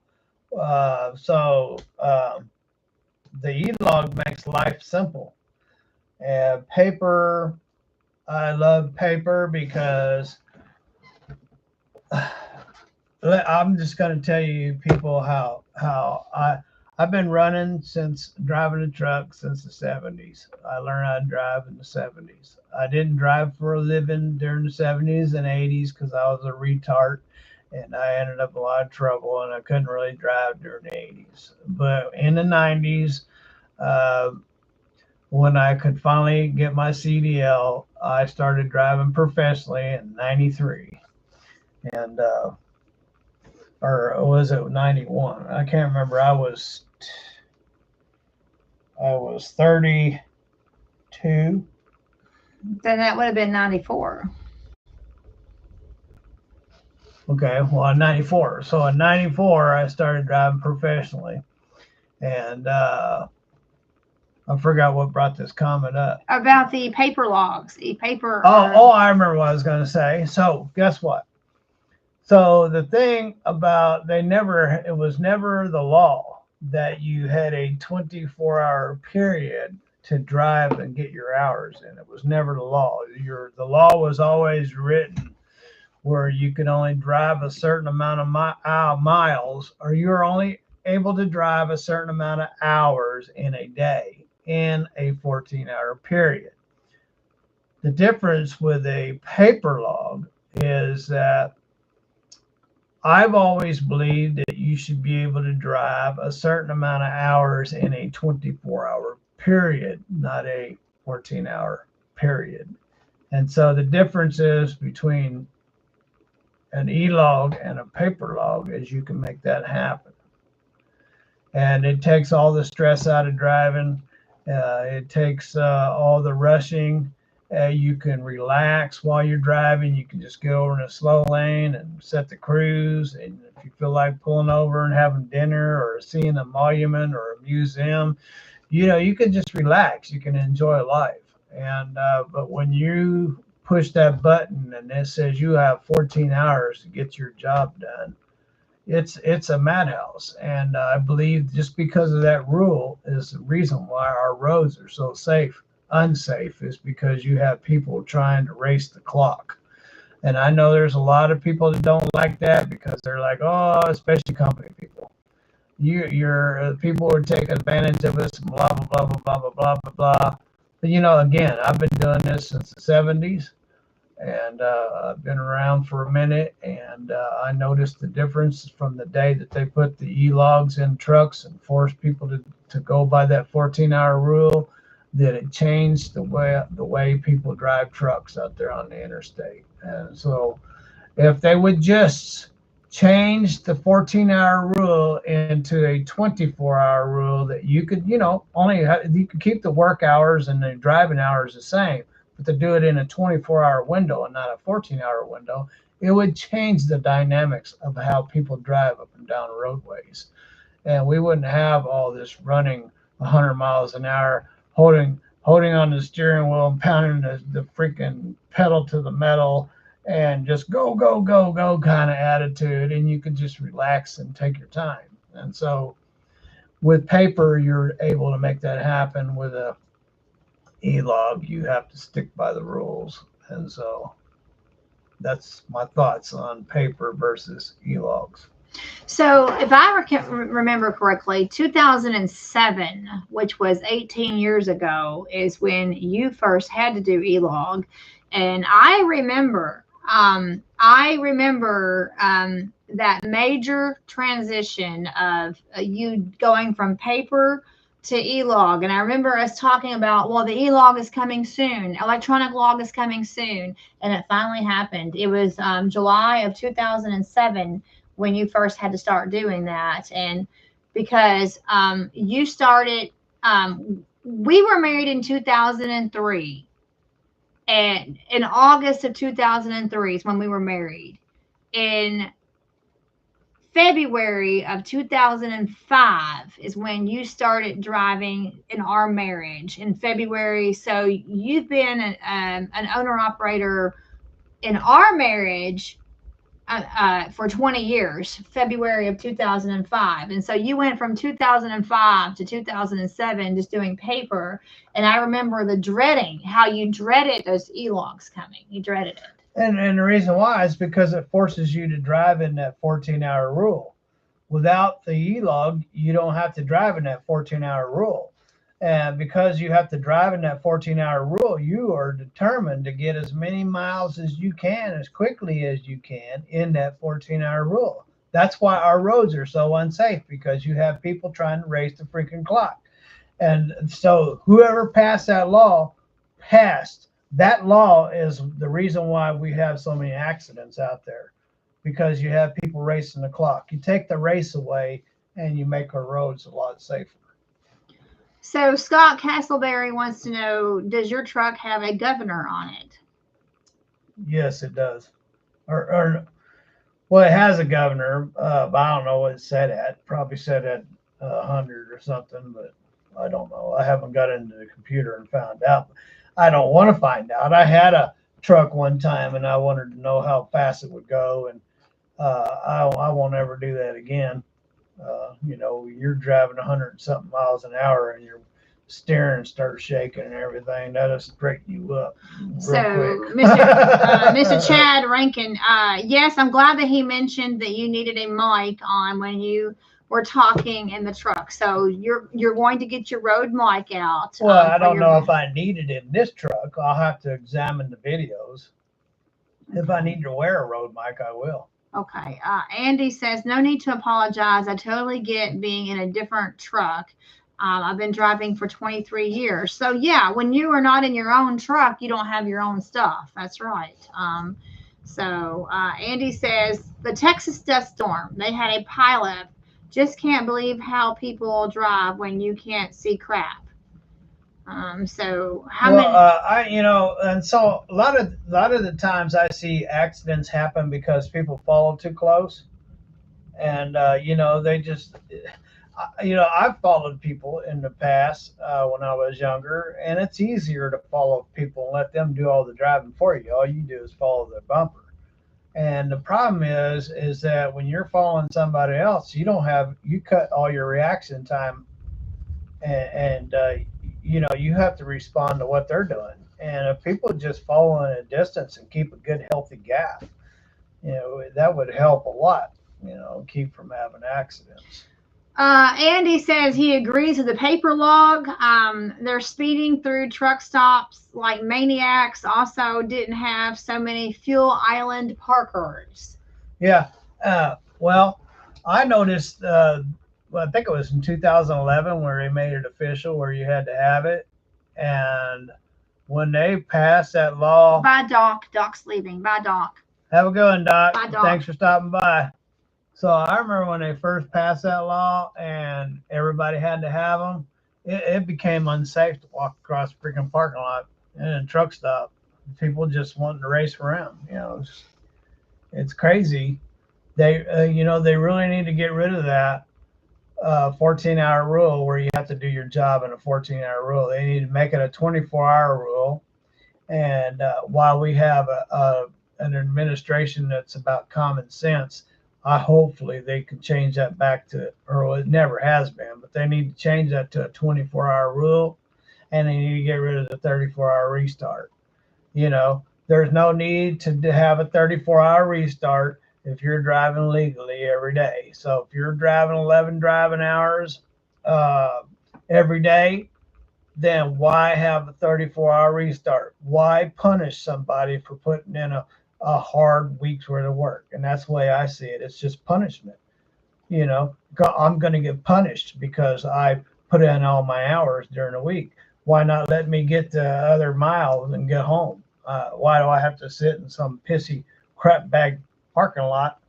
Because these foolish rules is what they are. Foolish rules. They're dangerous rules that make people get parked and when they don't need to be parked, and they make people race around when they don't need to race around. It's all because you have people writing rules that are forced by big industry in order to hurt the little guy, but ends up hurting us all because it makes our highways unsafe. So. And you want to talk about the fuel island parkers, the people who park, and that's just total disrespect. That's all that is. That's people. I understand the fact of the matter is if you try to find a parking spot after 3 o'clock in the afternoon, all the truck stops are full. I understand that, but you can't just go park on a freaking fuel island unless you just have total disrespect for other human beings. That's what that is. So Mr. Rankin says, is it hard to get on for a company being an owner-operator if you do paper logs? Well, not everybody allows it. I don't know of anybody that runs paper logs anymore. It's basically pushed by insurance companies. Insurance companies force the companies to do to do e-logs. And now you can get on with companies. When I was going with these job hunting, everybody wanted to know if it was a 99 or a 2000. And a lot of companies say that you have to have a 2000 and newer motor because they want you to run e-logs. But if you get on with a company where they don't require that, as long as you have a motor that's a 99 or older, you don't have to run paper, but you have to show the documentation that you have that motor in your truck. So, okay. So the answer to your question is that you have to go through those loopholes. Scott Castleberry, I drove a truck that the governor was set to 55 until I broke it. That's not very fast, right? Well, I drove in the past. Excuse me, you all, for a minute. Excuse me. Maybe 20, 30 years, maybe 30 years ago or so, that I drove a truck that was set at like 62. And it's horrible driving a truck like that. But there's people who do it. What I found is you couldn't pass. You didn't have, you get stuck behind somebody and you couldn't pass. And I can't stand it you're trying to pass somebody, and the guy next to you that you're trying to pass is like, "You're not going to pass me," and here you are just blocking the interstate. And so, uh, you know, yeah, I don't. The governors on a truck should be set at a speed where they can't get above whatever the highest speed limit is in the United States, which is probably 75. So, if you set it at 75 or 76, you should have at least enough to be able to pass. But, so I don't ever drive 75 unless I'm really, really, really, really in a big hurry. I'm the guy that you'll see in the slow lane. I'm just cruising. That's me. All those racing days are behind me. Y'all, I apologize. I'm trying to get our other cat in. It's thundering and lightning. October is happily sleeping on the couch. Joy Boy is out there, and it's coming down really heavy, and it's thundering and lightning. And I'm just being a concerned cat owner. Our cat's out there in the rain, and I was just trying to see if I can't find them on the back porch somewhere. But He's probably in the garage. Is the garage open? No, but he knows how to dig up under the wall, Ruthie. So Joy Boy does like to sleep and hide out in the garage. So even though the door wasn't open, you think he's in there? I hope so, because either that or he's up in the underneath the truck. He found shelter somehow, because it's really bad outside. I mean, it's like it's raining cats and dogs outside. It is. Okay. I wonder how Scott. I wonder how you broke your. How do you break a governor? He said he broke his governor. I don't know. If it was a manual one, I could see how he did it. If it's a computer programmed, I don't know how he did it. But so Andy says e-logs come out, and that's when we started hearing about the driver shortage. Yeah. Well, in reality, there's no such thing as a driver shortage. The problem is, back when I used to run for companies, you get into a truck and they want you to never get out of the truck. They don't ever want you to come home.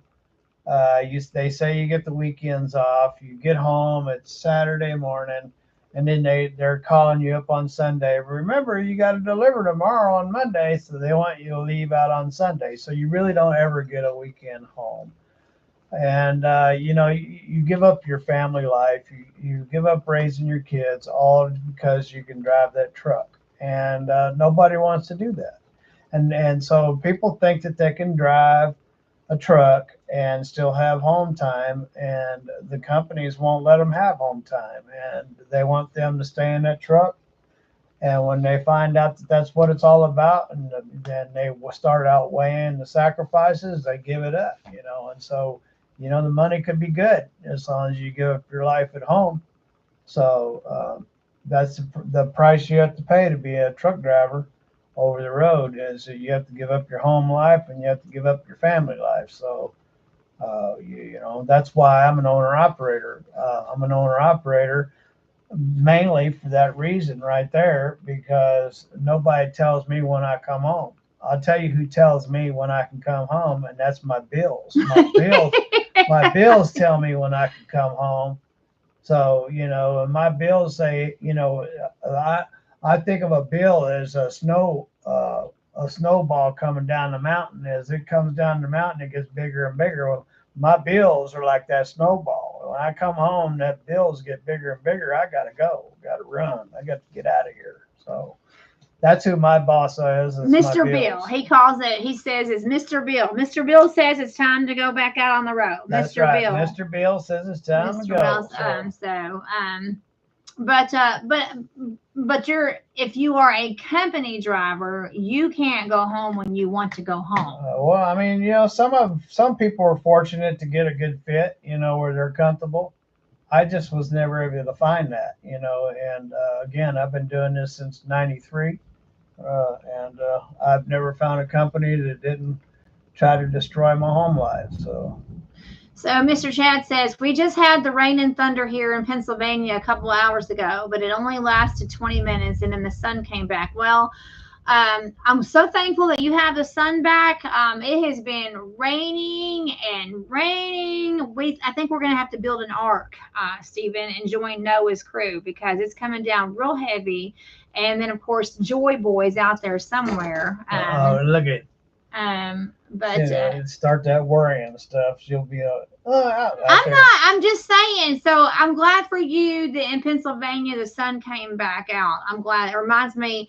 Wasn't there a Beatles song? Here Comes the Sun. Was that the Beatles? Here Comes the Sun. Was that the Beatles? I don't want to get into the Beatles. I was just asking Stephen if that was a Beatles song. Scott Castleberry, get it going right for the governor. Let off the pedal and hit the pedal really fast. Get it going right to the governor.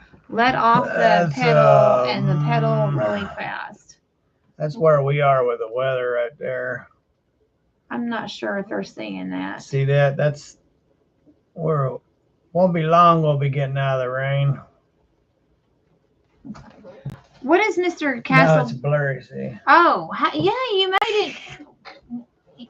We're blurry. You made us blurry. You made us blurry. Now we're dark. You made it ink. How did that happen? How did you make us blurry? It does that. It'll autofocus.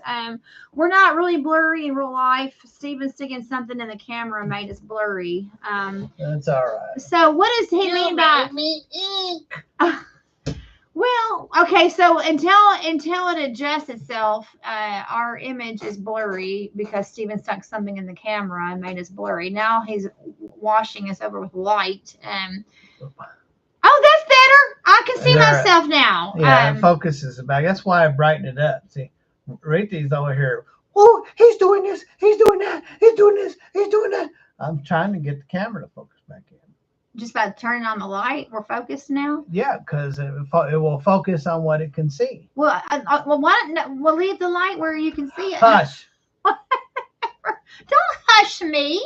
Yes, Ricky, I'm trying to handle things over here, and you're like, you don't have control of this. Look what I have. Who's ever controlled this light? You're the master of the light, all right. Stephen. Okay. Mind your place. Mine? Y'all heard that. Y'all heard that. Mine? No, sir. No, y'all heard that. Okay. Help me understand what Mr. Castleberry is saying, Stephen. I need clarification. Scott Castleberry wrote, and I don't understand it. He says, get it going right to the governor, let off the pedal, and hit He's telling the you pedal how to really get around fast. it. Yeah, well, I'm glad that works for you. He said that his governor was mechanical. The governor on the truck was mechanical. Yeah. If they're mechanical, I could see you doing that. A computer one, unless you can get another computer and plug into it, I don't see you changing that. So we got somebody from the United Kingdom watching. Yay! Wow. We're international now. So Nigel Parkin. Hello, lovely people. We're lovely people. We're lovely people. Look what you done did now. We're lovely people. Hello, lovely people. Love watching both of you. Keep up the brilliant videos. The brilliant videos. He is in the United Kingdom. Well, Mr. Nigel, thank you for calling us lovely people. That makes us feel really good. Wow. And then he said that our videos are brilliant. You have a brilliant video, Stephen. That's because we use Samsung. And then Bob Lowblaw, I wish I lived in the USA. Well, where are you, Bob? He said, I wish I lived in the USA. I'm not sure where Bob lives. I know that Nigel is in the United Kingdom. And he says, well, I wish you luck, Stephen. I worry things will get worse before it gets better. Think that Trump is doing the right things. Companies don't, mainly because they have a profit that they have to make.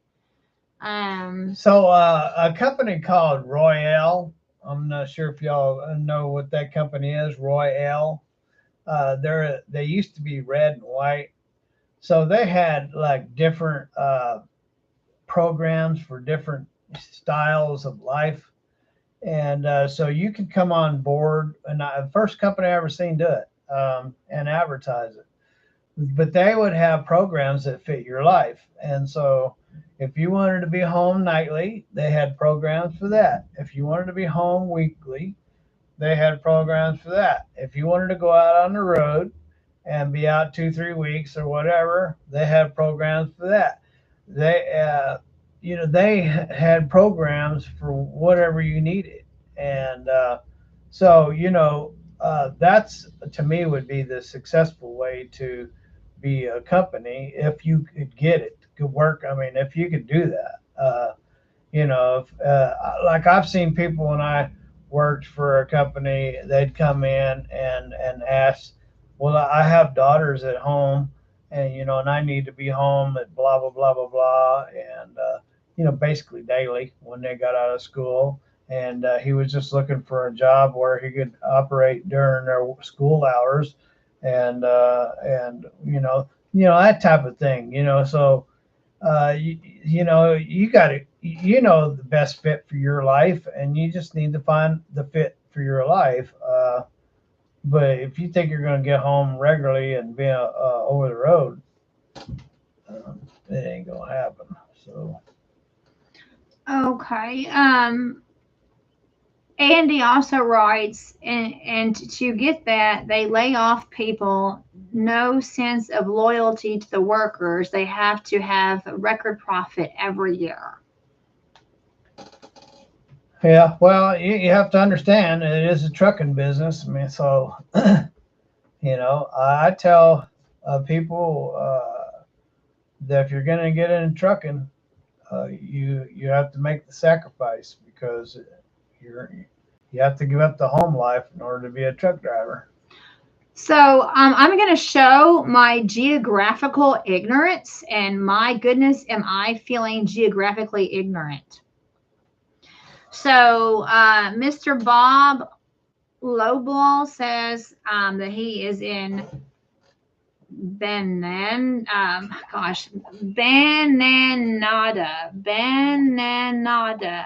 Stephen, would you please look up Bananada?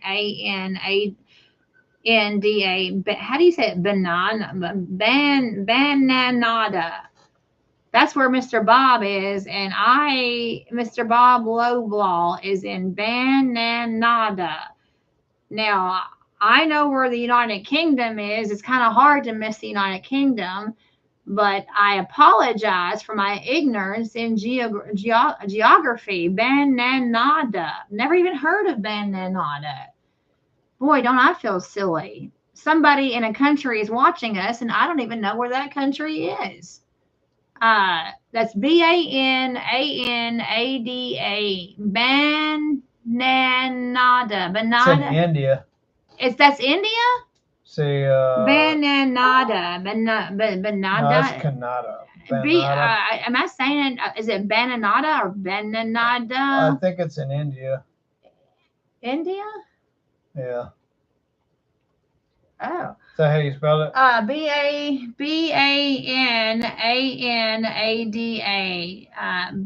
Yes, in India. Canada. Oh. I live in okay, Bob says I live in Canada. Ha ha. I call it Banada because the government is insane. Yeah. Whoa! I was like, what country is Banada? Okay, thank you, Mr. Bob, for clarifying. I live in Canada, haha, but I call it Banada because the government is insane. Well, that makes me feel a little bit better. Obviously, we know where Canada is. I would have to be a real idiot not to know Canada and Mexico bordering our country. But so thank you for making me realize that I'm not completely geographically I typed ignorant. it in. I kept getting India stuff. But thank you for putting me on my toes.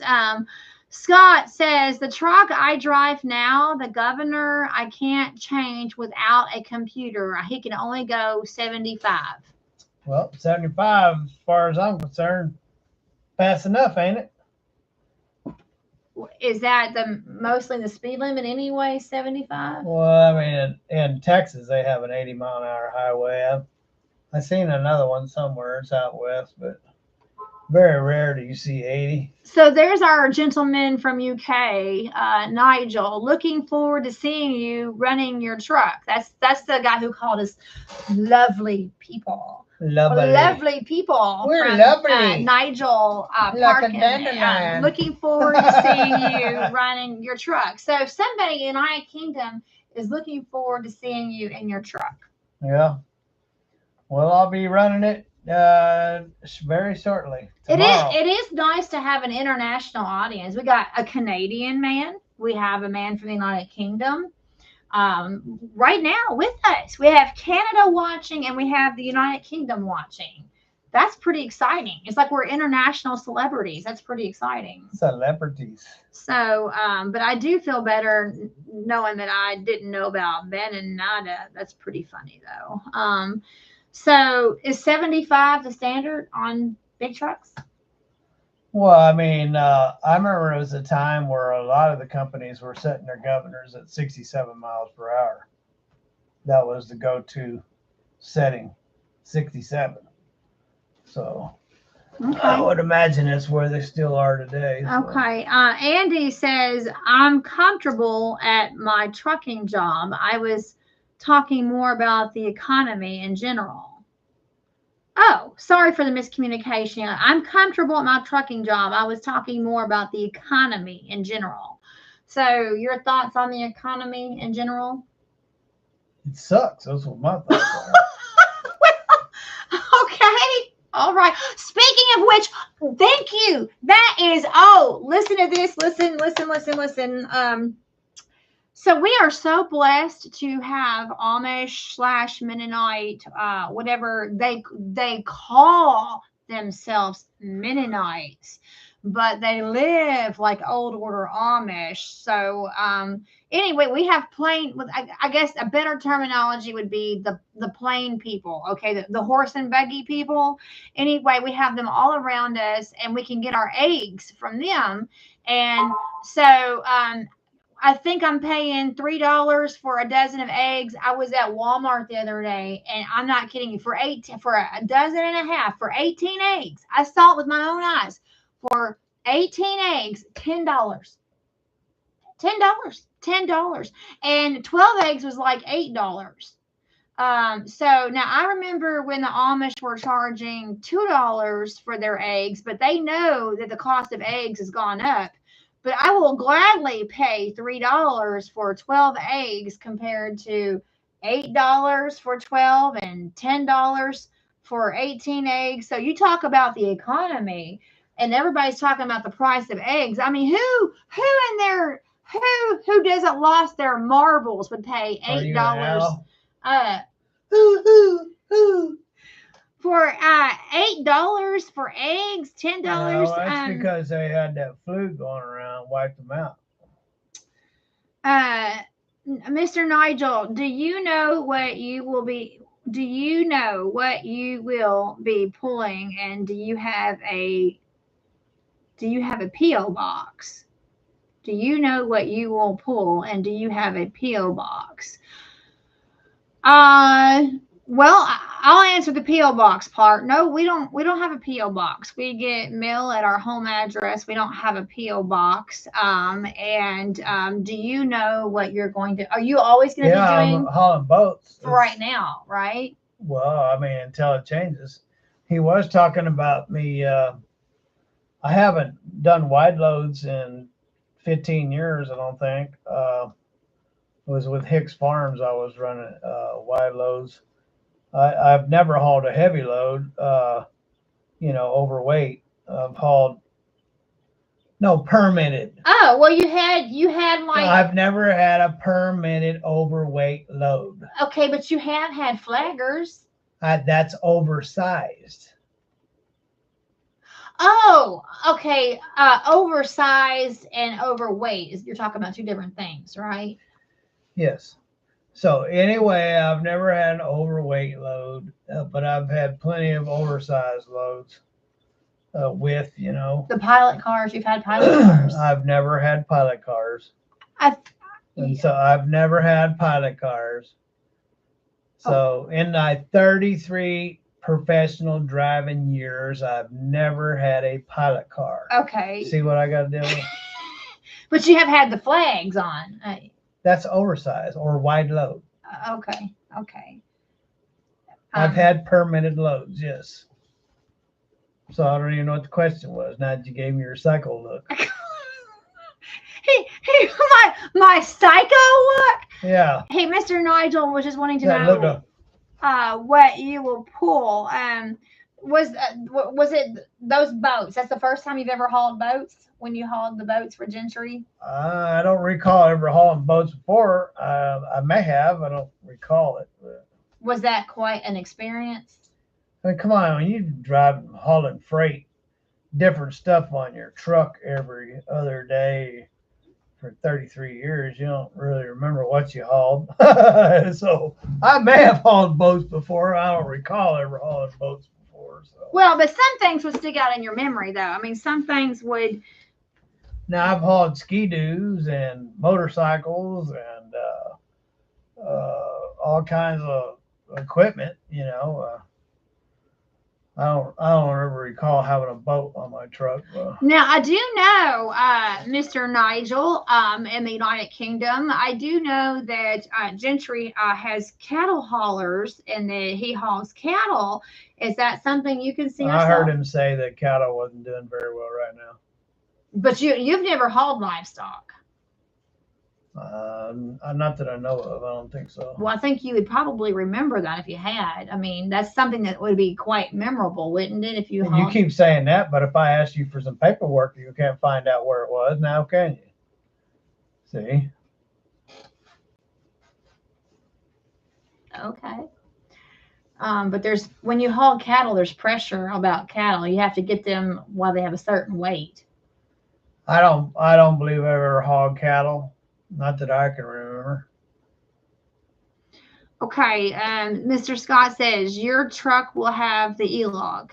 That's what his Who said that? Scott Castleberry. Your truck will have the E-log. Nigel, I was hoping that you did have a P.O. box so I could send you. I think that I am a retired lorry driver. Lorry. Lorry. I forget what a lorry is. It's lorry. It's a special trailer. Lorry.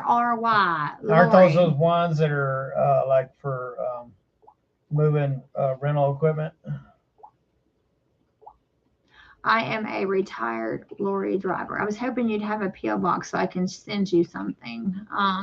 Just send it to our address. So do you want me to go ahead and advertise our address? Well, it's already on our site, isn't it? Is it? I don't know. Do you want me to tell him what our address is? Well, it shows a lorry is a... What is that? It's like 1, 2, 3, 4, 5, 6 axles on there. A lorry. So we're looking up a lorry. Truck driver, and he's clarifying. He said that that's a British terminology or a UK terminology. He says he's a retired truck driver. Oh. So lorry is a terminology that they use over there. Okay, well that's what it shows here too. But it shows they have a lot more axles underneath them too. So Stephen is looking at something where it has like 5 or 6 axles. Is that right? Yeah. So Mr. Nigel, would that be accurate for you? I don't know. I mean, I think our email's on there. So what we're looking at, when we look up lorry, it has like 5 or 6 axles. But you're just saying that a lorry driver is the same thing as what we would call a truck driver. So, learning all kinds of things with our international audience. You're looking up to see our email. You would hit more right there. Right. You would hit more to see we're looking up to see if we have our email listed. Yeah, but he wants our address. Well, that's not there. But if somebody reaches out to our email, we can give them our address and our email, right? We're usually very cautious about things like phone numbers and direct addresses. We do have our enemies, believe it or not. We do have people that don't like us. Oh, Mr. Scott says, did you hear that Scania trucks are coming to the U.S.? Yes, we do know that, don't we, Stephen? And Stephen has some thoughts on that. So, oh, before we answer that, go back to Mr. Nigel. Did you find supposedly if you go to on our YouTube page more about us, like on the tab? No, wait a minute. Oh, Stephen's looking it up. But I know we didn't advertise you our. You can send us an email at StephenHoward138 gmail.com. Okay. That's Stephen Howard, all lower, Stephen Howard138 at gmail. Send us an email and give you an address. Send us an email and we'll give you our address. Just wish I could send you some photos of my truck. Okay, so one more time for Mr. Nigel. One more time. Stephen Howard, all lowercase, 138 at gmail.com. Okay, so hope you got that, Mr. Nigel. If you send us an email, then we will send you our address so that you can mail us some pictures. Just wish that I could send you some photos of my truck I have driven. Please don't put out your address. Okay, no, just do it through the email. So Andy says axles is for weight. Do you guys have 80,000 or what does your roads handle? 80,000. Yeah. So that's legal.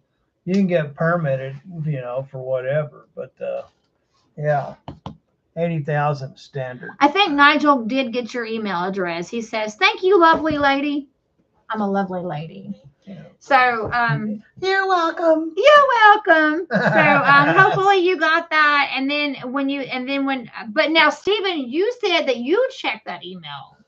Yeah, that's my personal. That's email. His email. I don't check it. So you better make sure you check it because Mr. Nigel wants it. And I mean, he's gonna okay. Okay. He called me a lovely lady. You want to give the lovely lady a kiss? Okay. I love being called. I love being lovely lady. Okay, let's go back up to Scott Castleberry talking about the Scania or Scania. Is it Scania or Scania trucks? I didn't know that they were actually allowing them to come over here. I know there's a few of them over here. Tim Gentry drove one. Well, that's because he went over and got them. What's his name?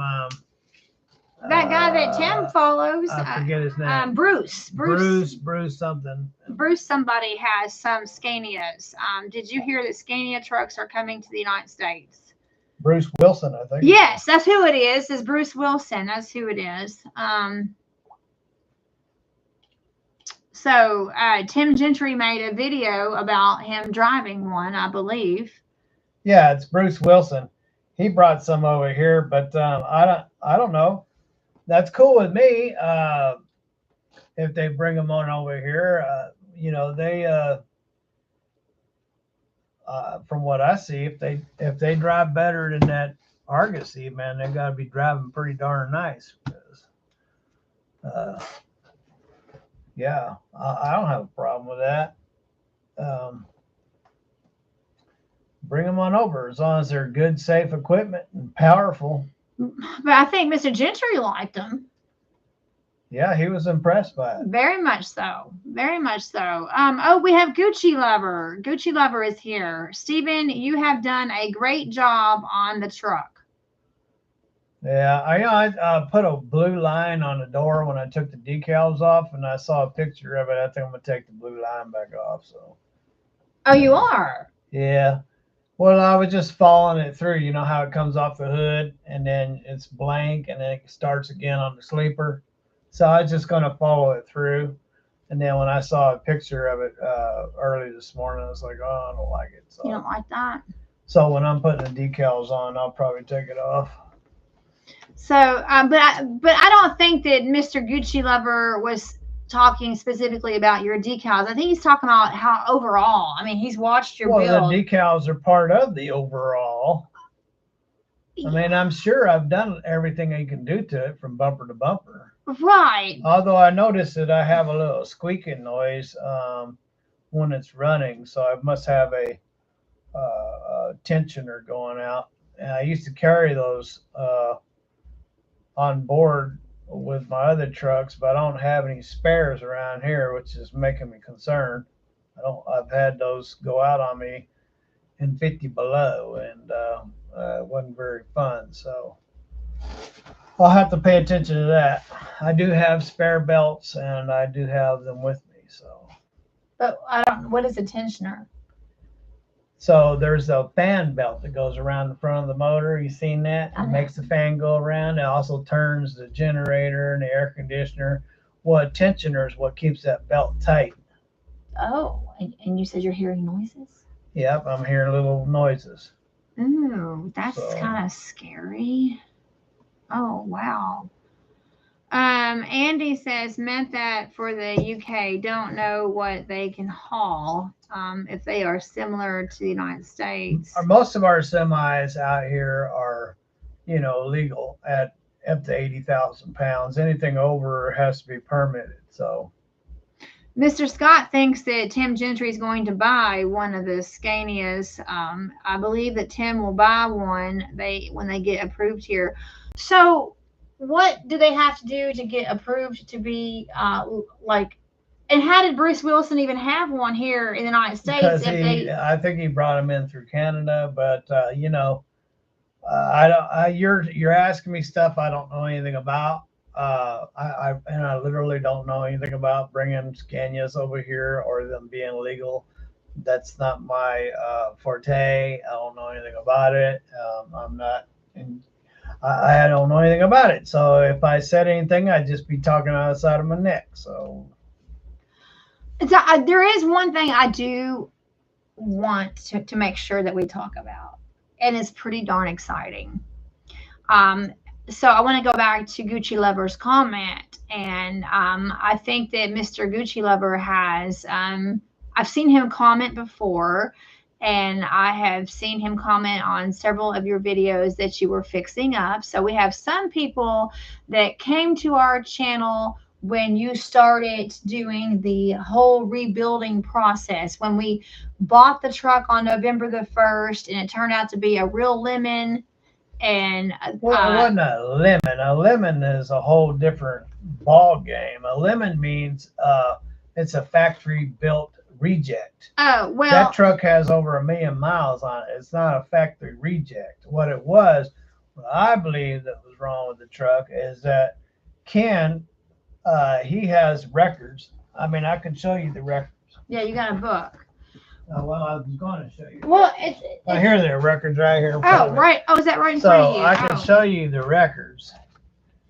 The guy did.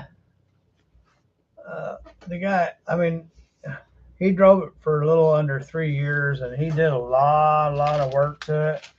But I think the problem is that he would take it to the TAs to do the lube and change the oil. And all the work that I did underneath the truck was stuff that is neglected from not being lubed. The drive line was all the universals and were shot. The yokes were shot. The kingpins were shot. And now bushings have nothing to do with being lubed, but they were shot. And so I think that because he was taking it to the TAs and having all the services done, that's where the problems came in with the drive lines. Because I used to take my stuff to those places, and every once in a while when I'm in a pinch, I might stop in there and have them lube up my truck or whatever. And you got to watch them kids, man, because them kids will sit up under there and smoke a cigarette and come out and say, job done, there you go. And they didn't do squat. So you have to keep your eye on them. And that's just the way they are, the way people are. You just have to keep your eye on them and make sure that they're doing their job. And so I believe that's what happened to that truck. Is it was because he was taking it to TAs that they weren't getting lubed, because Ken worked really, really hard trying to keep that truck the best shape he can keep it. Yeah, we have the notebook right in front of us. I mean, we Oh have page yeah, after page after page he's after page of Ken. notebooks. Ken spent a ton of money on it, and let's face it, the truck, I paid 15 grand for it, and the motor by itself, being a 6NZ, is worth 15 grand by itself. So. So I apologize. It's I should not have used I should not have used the word I limited. was never I don't know, it may have come across that way, but I was never out to belittle Tim. Ken, not Tim. Ken. I was never out to belittle Ken or bash him for his neglect on that truck. Not at all. The man has done lots and lots of detailed. I mean, guy I never kept details of my work. This guy kept details of his work, date and time, everything that you could do to that truck.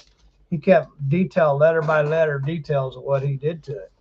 I believe what happened is just what I said, because he took it over there to get it serviced at the TAs, that they didn't do their job. So, and now that has nothing to do with the bushings on the back axles.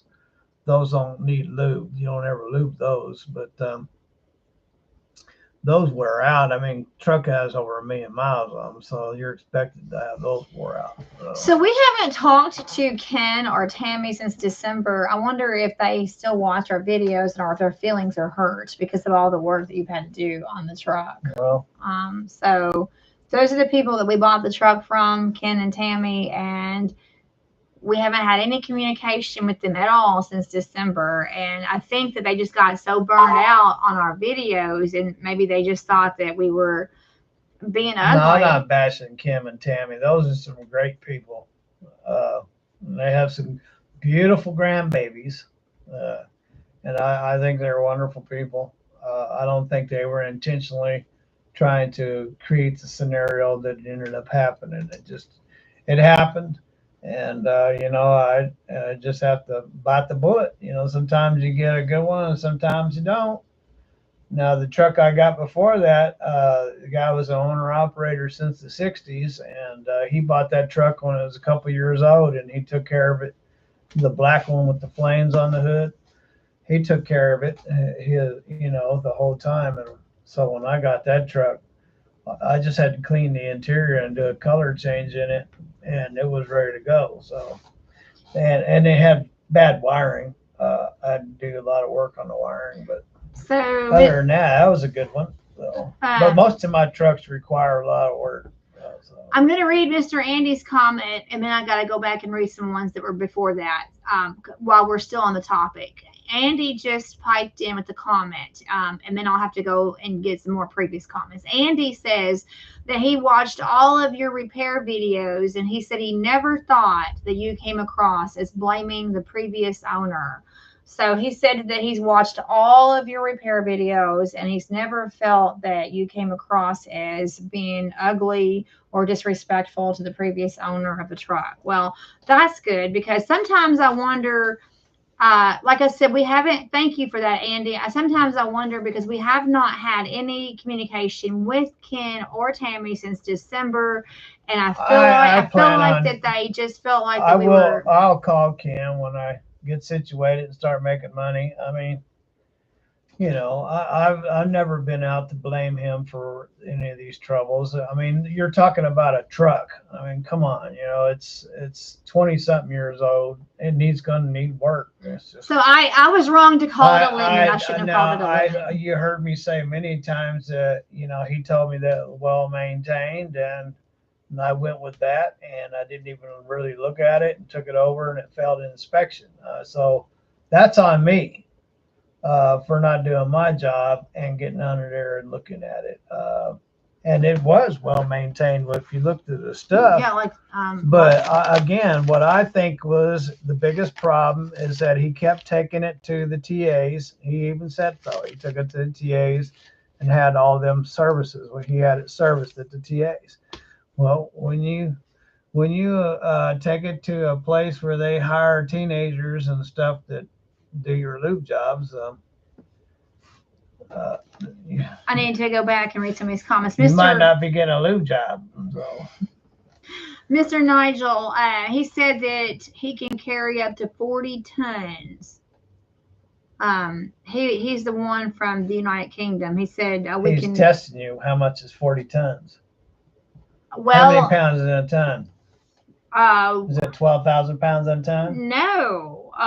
1 ton is 1,600 something. 1,200 pounds in a ton.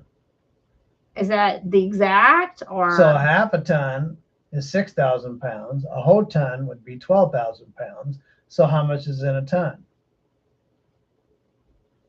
I just told you. So look. You're putting me on the spot, okay? Anyway, he said 12,000 pounds. So a ton, so 1 ton is 12,000 pounds. How many pounds is in a ton? 1 U.S. ton is 2,000 pounds. Ah, not 12,000. Not 12,000. Woohoo! 2,000. So 1 ton is 2,000 pounds. Oh, okay. So he's saying 40. So that makes 80. So 80. That's the same thing. 40 tons would be 80,000 pounds. Well, that's the same thing. See? Okay. Well, but you said 12,000. Well, I don't know what I was saying. 2,000. So 1 ton is 2,000 pounds. I don't know what I was thinking. I must. So I think I must have been on drugs. So Mr. Nigel wants to know. Sometimes I'm retarded. Oh, Andy. Andy just came in right when we were looking it up. A ton is 2,000. Well, we. Not 12,000, Stephen. Not 12,000. But Andy's like, yeah, 1 ton is 2,000 pounds. Thank you, Andy. He said, oh, Mr. Herschel Fraser, looking for your email and can't remember what it is. You said it earlier, how to find it, but my old head forgot already. Okay, so this is how you find our email. You go to our YouTube. No, you don't. It's Stephen Howard, all lowercase, 138 at gmail.com. Stephen Howard, that's EV. It's not a PH. Stephen Howard, 138 at gmail.com. Again, as Ruthie would say. That's Stephen Howard, 138 at gmail.com. Okay, Mr. Herschel, I hope you got that, because he says I was looking for your email, and he says that he's already forgotten it. Gucci Lover, 40 tons is very heavy. 40 ton, we just looked it up. It's 80,000 pounds. So then that's the same thing as we are in the United States. All right. So Nigel also says, my biggest question is, how did you all meet? That's a long story. So let's get to some other comments before that. Gucci Lover says, them Scanias can haul anything, 600 or 700 horses. 600 or 700. Those, he says, those Scanias can haul anything, 600 or 700 horses. Yeah, they make good Australian trucks, huh? Nigel Parkin, pulling them trains. Do you have Facebook? Yes, we have 2 Facebooks. Can I advertise our Facebooks? Go ahead. We have 2 Facebooks. One is Big Belly Bumbles. We are on Facebook as Big Belly Bumbles, just like the name of our channel. This is to answer Mr. Nigel's question. Then Stephen has his own Facebook. Well, I have a Facebook too. So we have 3 Facebooks. So we have Instagram too. Yeah, we're on Instagram. So for you, Mr. Nigel, so there's a Big Belly Bumbles Facebook. Then there is a Stephen Howard Facebook. Now remember, Stephen Howard is a very common name. You have a common name, commoner. Speaking of which, no, that story. Just hold off on that story. So all right, it's time for me to go to the bathroom. Well, we do have a story about a common name, which we will get when Stephen comes back from the bathroom. Okay. But Stephen Howard is a very common name. So you want to make sure that it's spelled S-T-E-V, not P-H-E-N, and make sure you type in Cerulean, Kentucky. And also, it might help to type in that he was born in 1962, because there's so Stephen was born in July of 1962. We live in Cerulean, Kentucky. But when you type in Stephen Howard on Facebook, that you will get a lot of Stephen Howards. So I also have my own Facebook, and it's Ruthie B as in boy, middle initial B as in boy, Ruthie B Howard. And there's probably a lot of Ruthie Howards too. So I'm on Facebook. Just type in Cerulean, Kentucky. So that might weed it out a little bit. So, and again, Stephen is with a Steven, and Ruthie is with an IE, not a Y. I see some of you sometimes write my name with a Y. It's RUTHIE. So that's to answer your question about Facebooks. Gucci Lover says it's what's under the hood that counts. We've probably have long since passed that conversation. I apologize that I'm delayed in the comments. That yes, it is what's under the hood that counts. So I apologize that we're just now making it to that comment. I've already read the comment about Andy watching all our repair videos. There's Herschel about our email. Okay. Scott Castleberry, I own a truck that I had nothing. I own truck that I had nothing but problems. The engine has blown up 3 times. Every engine in the truck is a PACCAR. Do you know anything about PACCAR? Yeah, when Caterpillar got out of business, PACCAR was a foreign company, and of course. PACCAR is also the owners of Kenworth and Peterbilt. Well, because they were putting the motors in their foreign trucks, when Caterpillar got out of it, they started bringing the PACCARs over here, and they were pretty little motors when they first started bringing them over, but they've got them up quite a bit bigger now. I think they're in the 500, maybe 600 range. But I know what a PACCAR motor is, yes. So they're supposed to be a whole lot better than it were 10 years ago. But apparently it's not. He says, this is Scott Castleberry. He says, I own a truck that I had nothing but problems. The engine that has blown up 3 times, every time in the truck is a PACCAR. That was lightning. That was lightning. So he said that he's had 3. Oh, that's thunder. Oh, that's thunder and lightning. So I don't know if they can hear that on our video or not, but it's just thundered and lightning. So he said that he's had 3 PACCARs and that they're not good. Stephen went to get an orange or a mandarin. Fondling my oranges. I'm fondling. I'm fondling. Quit fondling my oranges.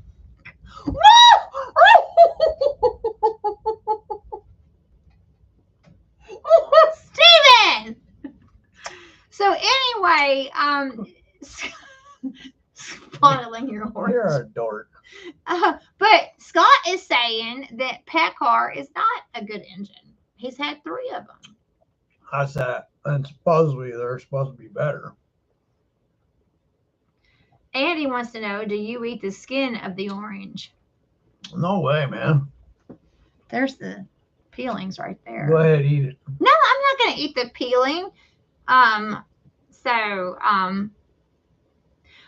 do want to go right up back to Nigel wants to know how we met. But before... Stop fondling my skins. Oh, no, you did not. Oh, no, you did not. Quit fondling my skins. It's always wanting to fondle something. Oh, that smells nice. That smells good.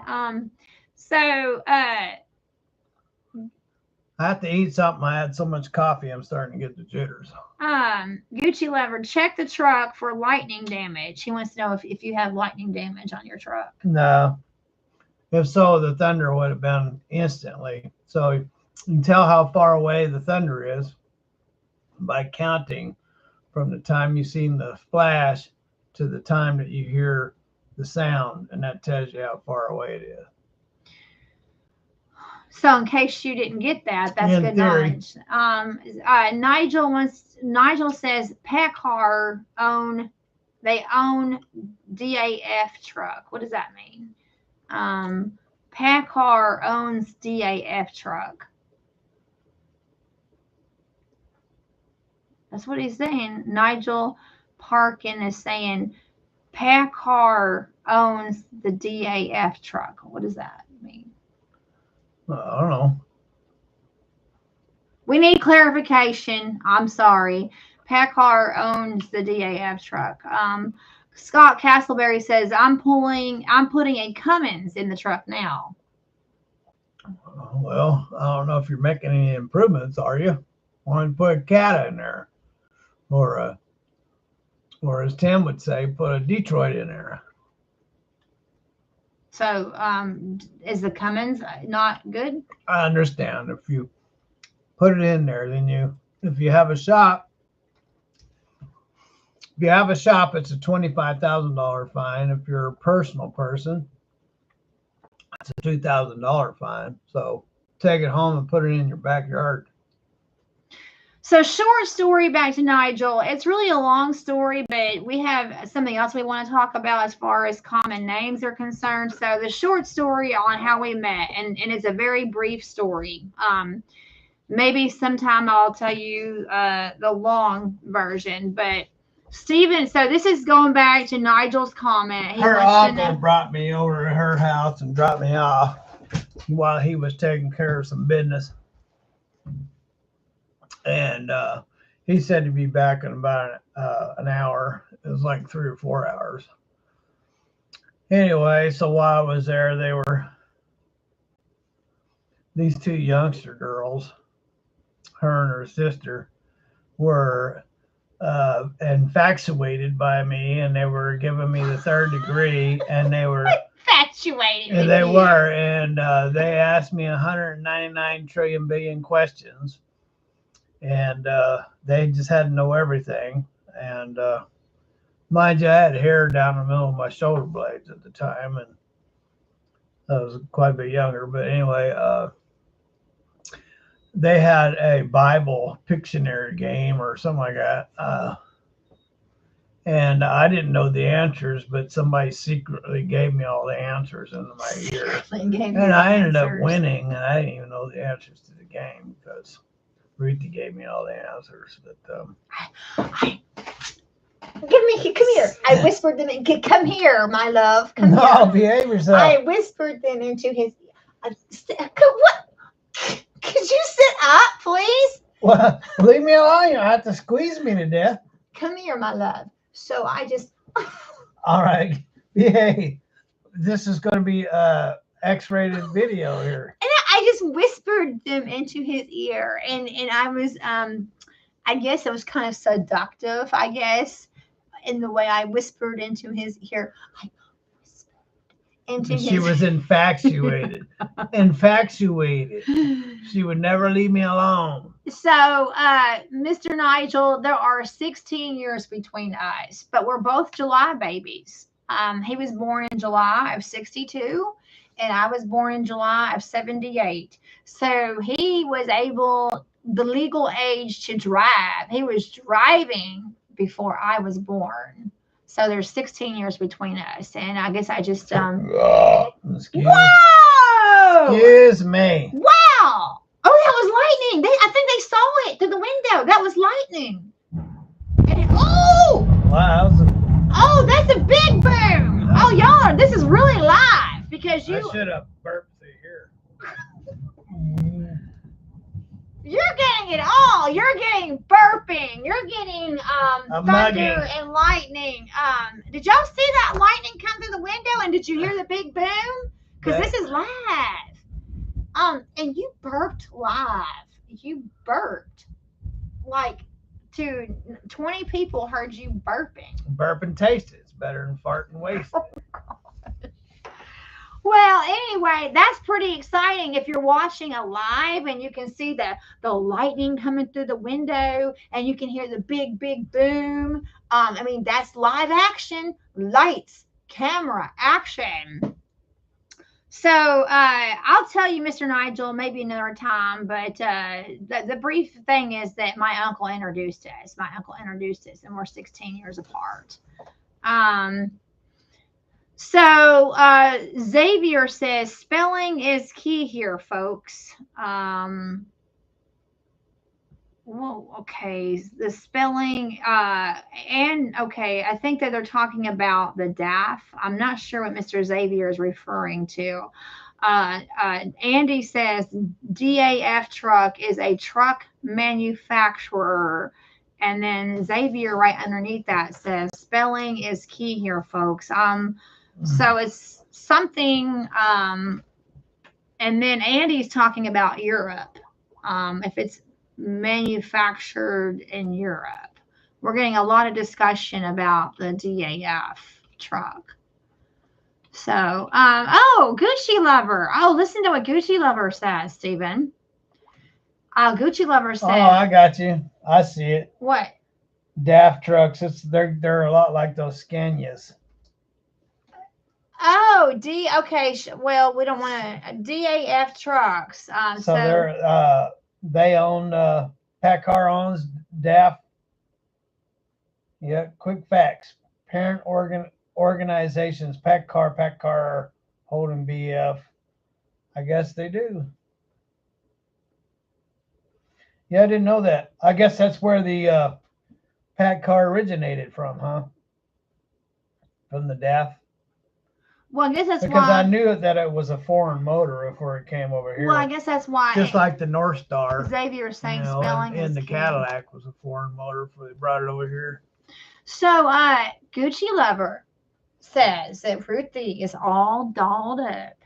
She is. She spent all morning getting dolled I up. did not spend all morning. I just put some makeup on because I'm not, I don't want all my imperfections showing on live. So I do like to wear jewelry, and I did not spend all morning, but Stephen's like, I'm going to tell everybody that you spent all morning dolling up. That's what he said. And that's the same expression. Oh, look at the wind blowing the curtain. Look at that. That's the wind blowing the curtain. And but no, a woman doesn't like for her imperfections to show on camera. And so I just put a little bit of extra makeup on. Stephen doesn't like makeup, by the way. He doesn't. Stephen likes me plain and plain Jane with no makeup on. Plain. I like you playing. He does not. He doesn't like makeup on because he doesn't like to taste my lipstick. He doesn't like to taste my makeup. So he likes me without makeup. So, but I want to have makeup on, and so Gucci Lover was like, Ruthie's all dolled up. Anyway. Looks like people are talking to each other here about people asking where everybody's from. Andy's in Illinois. James Mason is now in Oklahoma. Hello from Oklahoma. Okay, so we have a James Mason from Oklahoma. Yeah, I guess the storms are bad over there that we're getting now. Yeah, you can actually hear the thunder. We'll have to go back and rewatch this to see if we can actually hear the thunder. Nigel says age doesn't matter as long as you're happy. So are you happy being married to somebody? It doesn't matter until you're talking about something and you have to stop and break down all the details. By the time you're done, 2 hours went by and you forgot what you were talking about. So. Sometimes there is a disconnect, a severe disconnect, but I'm not so sure that that has anything to do with our age difference. I mean, sometimes it does, but I don't know. Oh, didn't you just watch a video about who fathered a child at age 87? Dustin Hoffman. No, not Dustin Hoffman. That Italian man, Al Pacino. Al Pacino. Where did you get Dustin Hoffman from? Well, they look just alike. No, they don't. Yes, they do. Look. Watch. No, they don't. Yes, they do. Watch. Al Pacino just fathered a baby, and he was 87 years old, and he's still kicking it at 87. Show pics of Dustin Hoffman and Al Pacino. I never would have thought that Dustin Hoffman and Al Pacino look alike. Yeah, they look a lot alike. Oh, I guess they kind of do. Oh, you don't know what you're talking No, about. well, Oh, oh. that is okay. So Stephen, There's Dustin Hoffman and there's Al Pacino. so Stephen They is could be showing. brothers. So hey, wait before you close that out. Go and Google this yourself. No, wait. Stop! I'm closing it out. Side by side pictures of Dustin Hoffman and Al Pacino in both the old age and young age, old and young. So apparently there is I've always got them confused because they look so much alike. Apparently there is some comparison, some visible comparison. But anyway, so he fathered a baby at age 87. Stephen, 84. Wow, 87, 84. Come on. When you're that age, it makes a big difference. But Stephen was 50 years old when our son was born. Well, 2 months from being 50. AJ was born in May, and then in July, he turned 50 2 months after AJ was born. Men can make babies well up in their ages. They can make babies. So as long as dust isn't popping out of there, you'll be all right. So my mother became a grandmother at age 50, and Stephen became a new father watch at where age you're 50. putting that thing.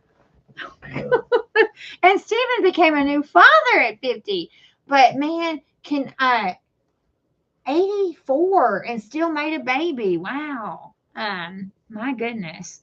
All right. So ages. Gucci Lover says, I am from Atherstone in the Midlands, United Kingdom, near Birmingham.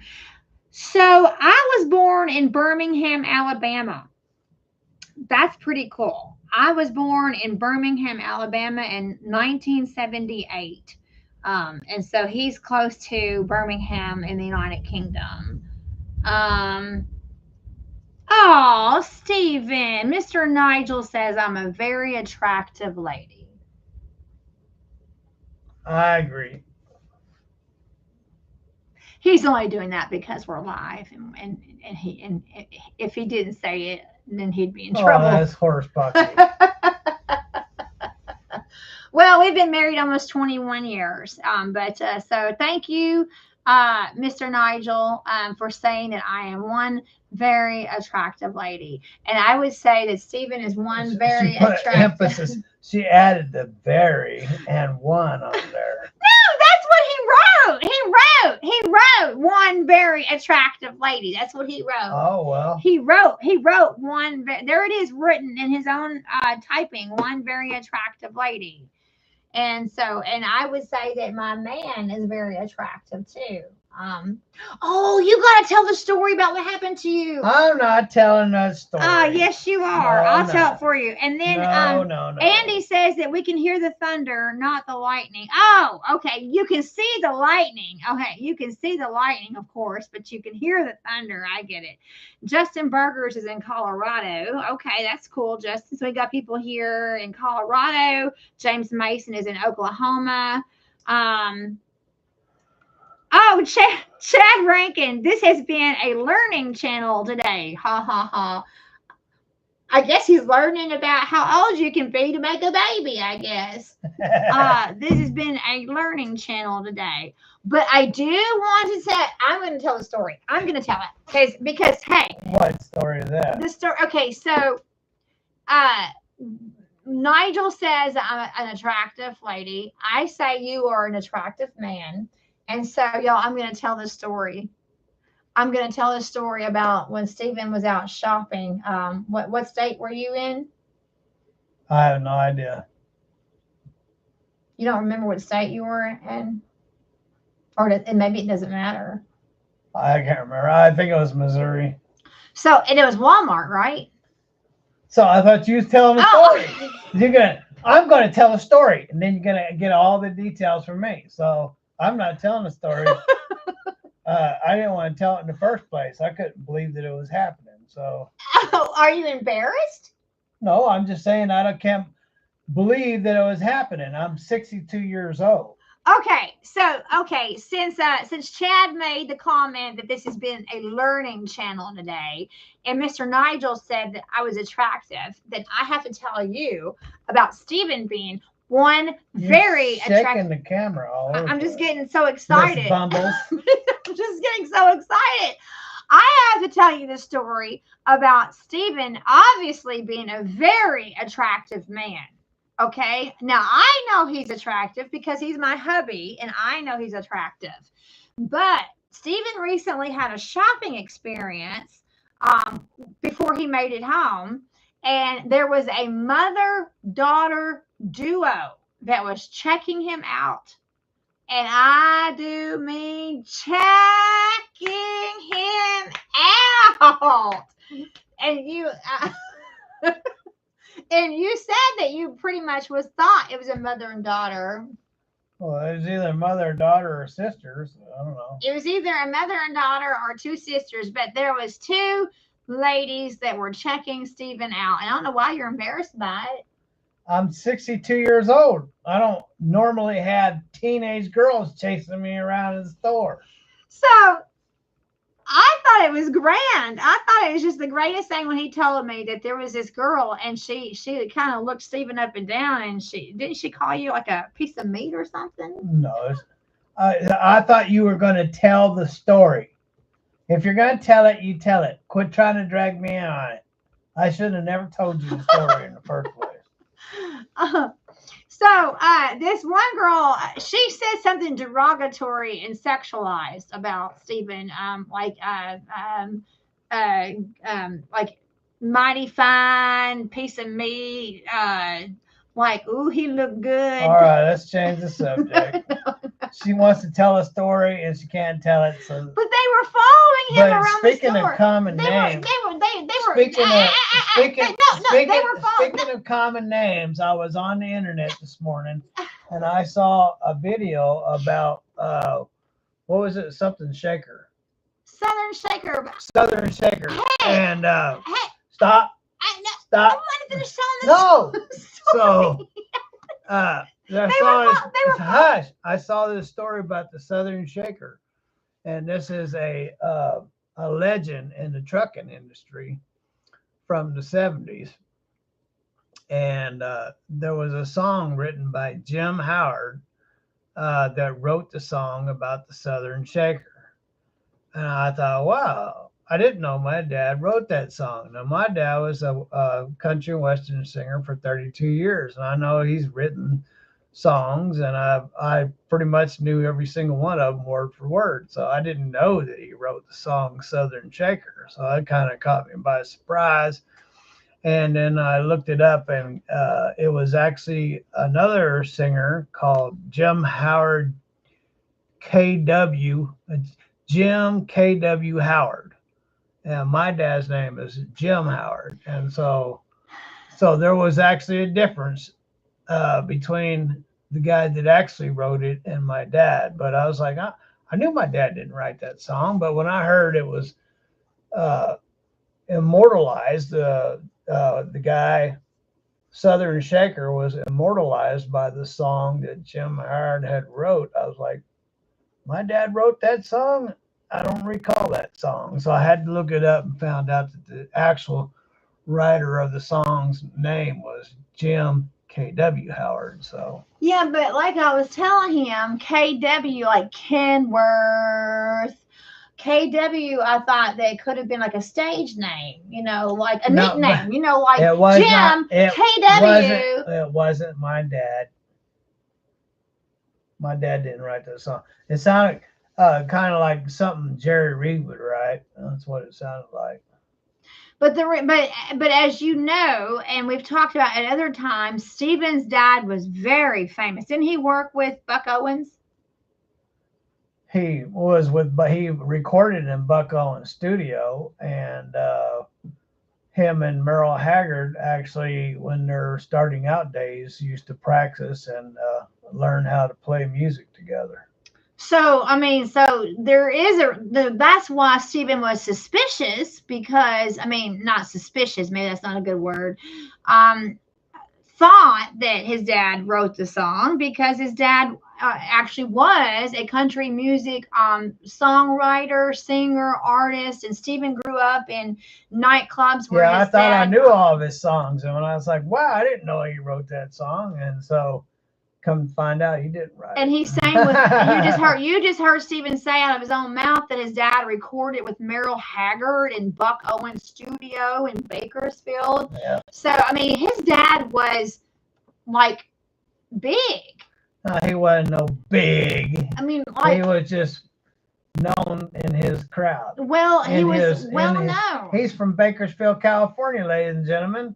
You know, that's where country music came from. Other than Nashville, so you know. So would you say that Bakersfield is known for country and western music? Would you say that The streets of Bakersfield? Yes. Now, would you say that Bakersfield and Nashville are kissing cousins? I would say they have a lot in similarities from where country music stars come from. So, of course, they come from everywhere. Now, Buck Owens did the streets of Bakersfield, right? Yeah, they had the Buck Owens crowd. Merle Haggard, my dad were together back in those days, and so you know. So Stephen's dad was something like a he name dropper. Something. He was just a normal guy who played in the nightclub every night of the week except for Sundays and Mondays. But come on, if you record with Merle Haggard, doesn't that do something to your status? Doesn't that make you a status symbol? I didn't say he recorded with him. I said they learned how to play music together. Well, okay, but they were together. They knew each other. Calm down. I'm not going to let her try to make my dad to be out somebody he wasn't. My dad was a country and western singer. He was a professional country and western singer for 32 years. He had a few records, but he wasn't nothing more than that, other than he was important to me because he's my dad. So, well, and so this song, then this whole discussion started because of common names. Yeah, common name. Common name. So Jim Howard, which is Stephen's dad, Jim Howard, common name, had this song, and Stephen was in 1981. You were 19, and so this Southern Shaker song was a big hit in 1981. And so you're like, oh, I didn't know my dad wrote that song. Yeah, because I had all his songs memorized. Are you breaking a chair? I didn't do that. So Andy said, so he did that for a living or a side gig? No, he did it for a living. When I went to live with him, my mom and dad separated when I was an infant, and when I started getting any kind of memory, when I was like 4 or 5 years old, I found out that my dad wasn't my dad, and he was my stepdad, and that my dad lived in Northern California. And I got a picture in the mail one day with a guy in a bandstand, and that's who, and I found out that my dad was who he was. And anyway, my mom had married a guy that had 6 children of his own, and my mom had 7 children. And so my stepdad said that was too many, and so they called up my dad and had him come and towed us away. And I ended up meeting my dad for the first time when I was like 6 years old, 5 or 6 years old. And that was in Salinas, California. And he played at a nightclub every night of the week, except for Sundays and Mondays. And he did that for 32 years in Salinas, California. So he did it for a living. And it was called Jim Howard and the... Well, it was originally Jim Howard and the Born Losers, but there was a bike club called the Born Losers, and they were always coming in and breaking up the bar and getting in fights and so on because they didn't like him having the name Born Losers. And so after fighting with the biker club for many years, they finally decided he had gotten married and didn't want his new young wife getting hurt or nothing. So they changed the name of the club to Jim and Nancy Howard and the Country Get Down Band. So they changed their name to Jim and Nancy Howard and the Country Get Down Band.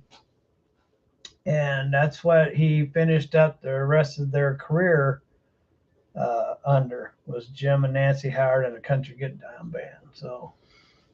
And one of the saddest things is Stephen's father is coming up on being passed away for almost 2 years now. And yeah, I know you can't see him, but his ashes are in the window there. Yeah, we have his ashes in an urn. His ashes are in an urn in our open window over there. I hope they don't blow away. No, they're in an urn. They're not going to blow away. But Stephen was wanting one of his dad's guitars, and so he didn't get it. So well, he's a bass guitar player. He knew how to play guitar, but he was the leader of the band, and he played bass. So Andy said, so he was big. Most can't do it for a living. So what Andy is saying, that he was big enough and well known enough that your father could make a living doing that. Yeah, he made a living at it. He did it for 32 years. And then they decided to get out of it and bought 349 acres, whatever a plot is, up in what's the name of it? Cottonwood. Cottonwood. It's by Red Bluff and Redding, Red Bluff, California. Bought a plot up there, and he divided it up over the years and started buying big machinery and cut in roads and stuff like that. And then his wife, her stomach started falling apart, and then they didn't have medical insurance and ended up in the hospital. And so he ended up having to sell most of the property off to pay the hospital bills and stuff like that. But then they finished up with like 38 acres. My dad got glaucoma in the eyes, and he lived in total darkness there. He went from an independent man to a very dependent man, and it kind of robbed him of his life. And so he didn't live very much longer after that. He died at 84, I think it was. So. And it was the day before your birthday. Yeah. He lost his dad the day before his birthday. So Gucci Lover likes Dolly Parton. Gucci Lover says Dolly Parton could sing well. So did you realize that Dolly Parton's husband just passed away? No. That was all over the news. Dean, his name was Dean. Recently, like in the past 10 days, Dolly Parton's husband passed away. Huh. So, no, I didn't know. But he was not well known. He was not well known at all. That she was the famous one. No, he would never gotten the limelight, as far as I know. Yeah, but Dolly Parton's husband passed away. Well, Stephen, we made it to 3 hours. Yeah, we probably should sew this up, ladies and gentlemen. Y'all have hours. any other questions you'd like to ask before we sew it up? Oh, Mr. Nigel said that was a lovely story about your dad. He enjoyed hearing about your dad. But it is when you do have a comment, like names like Jones, Smith, and our last name is Howard.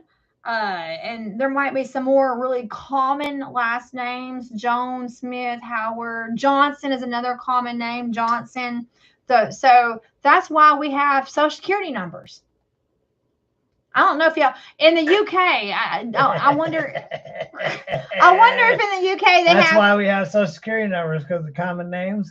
Well, because how many Stephen Howards are there in the world? I thought we had Social Security numbers so we could pay the government all our money. Yeah. Well, so I mean, but that's true. Ha ha ha. That's true. But I mean, there's probably 100 Stephen Howards, very close.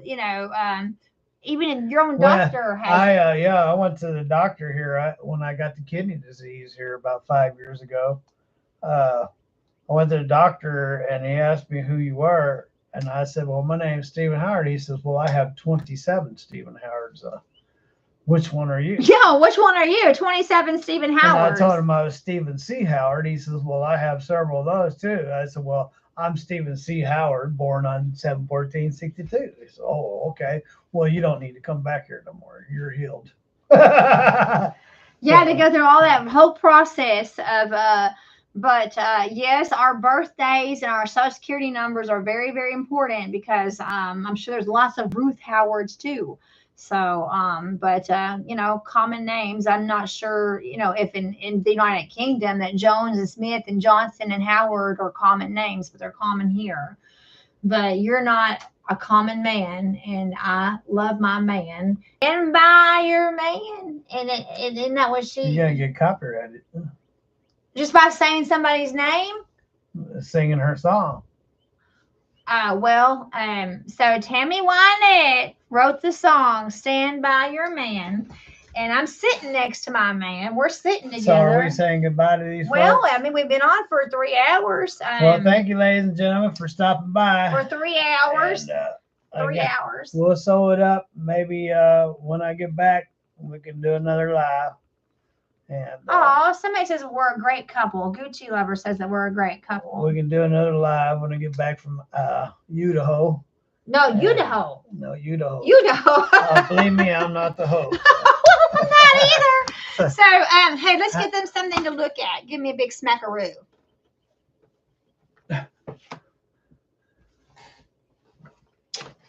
Stop. Give me a kiss. I don't want to be molested on live TV. Hey, give me a real kiss. Yuck, nasty makeup. Aww. Anyway, I'm Big Belly. And I'm clearly Bumbles. Have a wonderful day wherever you are. God bless. Bye, everybody. Bye-bye. And let me figure out how to end this stream. Have a wonderful day, ladies and gentlemen. Bye, everybody. Bye.